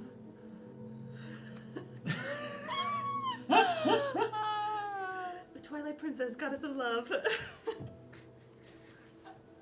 I'm excited. Okay, so Oh for my real God, that's though, her fucking title. Twilight Princess. Goddess of that. for real though, I'm excited to eventually meet the vampires. Though I don't think we'll do so before this meeting. I'm excited to go to the monastery and find out what happened, learn more about what happened in this time period we missed. I'm personally very excited to see what ends up I'm very excited to see what ends up happening with Sano's journey with the gods and like where she pulls magic from. And I'm excited to see Vikestar more, hopefully. I'm excited for that ship to come back. I don't think you're gonna see Vikestar. Vikestar is in you. I know, but we can chat. Like, I also feel In really the back. validated knowing that Will's intentionally doing slightly different things for Vikestar every time. I feel very validated because I thought like I was having auditory issues. No. Because sometimes like he changes characters and I'm like, I don't know, he's talking to me? he Yeah. does have a lot to juggle. Yeah, he He does. does a great job. But then What- until asking like, are you the same every time? And Yeah. Vikestar was like, no. I was like, at least I know I, Rachel, am not losing my hearing. Like it was just like, it really is slightly different every time. Yeah. As somebody that who has to watch through all the episodes for TikTok clips, I was like, what the fuck is going on here? Yeah, and it's so cool, but it like wasn't something that ever made sense to ask about until recently, and so that was really nice confirmation. And I'm excited to see more Vikestar in the future. What are you most excited about? Besides the monastery, Yeah, I am excited to like reacquaint with the world. Mm-hmm. yeah, Cause I love the like big epic space dramas and stuff, but I also love just like knowing the world and knowing the lore and being like on the ground yeah. in it, Mm-hmm. in the culture. And I think that much like Will's world is so full of cool culture moments and just like lore. I'm excited to spend more time doing that. Same. Like the interpersonal stuff and the details and the feuds. We can have a lot more conversations when we're not like pressed for time. Mm-hmm. Yeah. I'm excited. Excited to watch Gary and Decima burn the fucking world down. Yeah, I don't know if this meeting's They're gonna happen. going off grid. Yeah. They're going off grid, and everyone else is gonna be upset about it. They lit the match, tossed it behind them, and said, "Peace." Bye. Yeah, I mean, like you can't. I don't know. I don't think I'm she not mad can be about that it. mad. We're not gonna be invited to the Um, wedding, which I'm is what's afraid of most upsetting. Beatrix. I know Beatrix is Godwin. Oh yeah, that's not. That's what I'm most excited about. Godwin, Your white whale. my white whale. His big bad moment. When he shows up, can't wait. I'm most excited for when we finally take down Hareen. I feel like that is. I'm so sorry. It's after 9. I feel like Hareem is that our is Umbridge. years away. Oh, it's like Yeah. like actual like us human In-world years. Yeah. It's gonna feel so good. It's gonna feel so good. That's the slow burn Yeah. we all want. That's Ooh, so good. feed it to me slowly like grapes. I'm gonna pull off Hareen's fingernails one by one. I want it to be like I really want a moment where like we just beat the shit out of him, and then instead of killing him, we're like, nah, fuck you. You're gonna community service, bitch. Yeah, Like, you have to. Yeah. Yeah. he's scary. He is. That's why I know we're not terrifying. gonna actually fight him for so long. Hippos are the most dangerous animal in the Amazon. We should have known. And with that. Yeah. Why wasn't this your TED Talk? I don't know. What is Because he okay? was so jovial. What hippos or Shakespeare? How much would you say you know? Ooh, that's hard. To be fair, I think I know more about Teletubbies than I do about hippos. You know But what? definitely Shakespeare. That really was the time we had. And what a time it was. I can explain that later. What is that? What is that? It's after 9. It's after 9! I can say whatever I want! That'll be for next Bards and Crafts or Oh Bards my After Dark. God. I'll explain why I know a lot about Teletubbies. I love y'all. I love y'all. I love y'all. We love y'all. This is not my show, so you guys can sign Thank on. you. Just How a was your humble guest experience? Yeah. It was great. Thank you guys for having me. Yeah. I feel honored. Thanks for traveling all this way Yeah. It was a long commute. and enduring the was. jokes. Yeah. Thank you. Thanks for hammering. Yeah. My pleasure. Mhm. I'm really happy with how this all turned out. Even if the cameras aren't level. They'll never be level, at least not here. It looks really good in person. Thanks for y'all's help and for hanging out with us and asking Yeah. such cool questions. Yeah. This episode will be deleted, so I hope you remember the lore. It'll be on. Wow. It'll be on YouTube. It will be deleted at some point, and as everything will be. For first to add on, I started putting some of the Bards and Crafts, previous Bards and Crafts streams on the Bards After Dark podcast, we're gonna be making more stuff on that, so I'll keep pushing that. Bards After Dark, that's where a lot of like that, because I didn't want the, because on like podcast platforms, it's just like Yeah. it's Feed. just a feed. Yeah. It's tough to sort through. Yeah, so I felt as though these like different like extra moments really need to be like Housed. not in between episode 21 and 22 of Dark Age. Yes. Like You finished 21, and then it's And like then Bards and Crafts. I did not have that high of energy. or like us talking about whether or not we could survive on Survivor. Like Oh. Unhinged. so I like it as a separate thing. That's good. So yeah, Bards After Dark is also going to include things like Bards and Crafts and Bards on the Bard when we eventually do a special for that. So Bards about follow the Bard. that. I think right now I believe it's definitely on Spotify and Apple Music. So definitely check those out. Mm-hmm. And then yeah, like, subscribe. We hit 100K. We hit 100K on Instagram. on Instagram. Yes. Congratulations Yeah, to us thank and to you. y'all. Thank you guys for sharing it. Thank you, Hannah, for making incredible clips of us being absolute weirdos. It's mostly our lovely community spreading the word. Yeah. Yes. Thanks for sharing it. Thanks for watching it. Thanks for laughing with us. Talk to your friends about it, and if you have some expendable income, go to our merch store, get some cool stuff. You can become a member on YouTube Mm-hmm. for a couple bucks. And then you don't get all those annoying ads, right? Isn't that what it does? I don't know anything about YouTube. I don't know. I've never watched the show. If you have YouTube Premium, you don't get ads. I I don't know if anything about I don't know if we're like allowed to be like not ads, because YouTube is who gets the most money from ads, you know, yeah. and they're not like. Yeah, that's where they get their money. I do feel this is a Um, post-stream conversation. yeah. We're real. We're authentic. I feel like we have to look this We're up and learn messy. about And, it. and if thinking of the slanted room, Oh. and thinking of possible future expansions of the Bard's domain, it is important for us to be able to pay for things, and all our money that we make from y'all goes right back into the stream. So Yeah. It really does. we're hoping to be able to continue to go through the roof Yeah. like it's been. So Yeah, and we have See ya. we have all of you to thank for that. yeah, Yeah. Next week we'll be back for Dark Age episode on Wednesday 38. with a Special guest. not a Not a special special guest, not a guest. Oh, I know. I was acting. You know what? I'm done. A new face, new to some, perhaps not to others. That's all I'll give you. Has not been on Dark Age. Has not been on Dark Age. Has not been on Dark Age. Nope.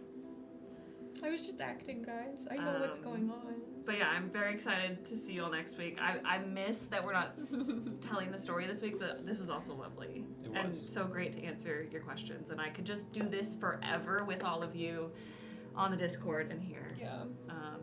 So we'll see you on the Discord in the meantime. Yeah. And then we will see you That's on cool. Wednesday for chapter 38 Yes. of Dark Age. And who knows what the fuck's gonna happen. We're gonna raid somebody, so spread that bony love. And yeah, I don't have anything. I just love y'all. I really love y'all. This was a wonderful way to spend the evening. Thanks, guys. Yeah. Thank you. Okay. Goodbye. Bye-bye now. See you Goodbye. in Discord. Bye-bye. Goodbye now. Be Goodbye. safe. Goodbye. Get home Go safely. home safe. Don't trip on your way out. Bye-bye. Bye-bye.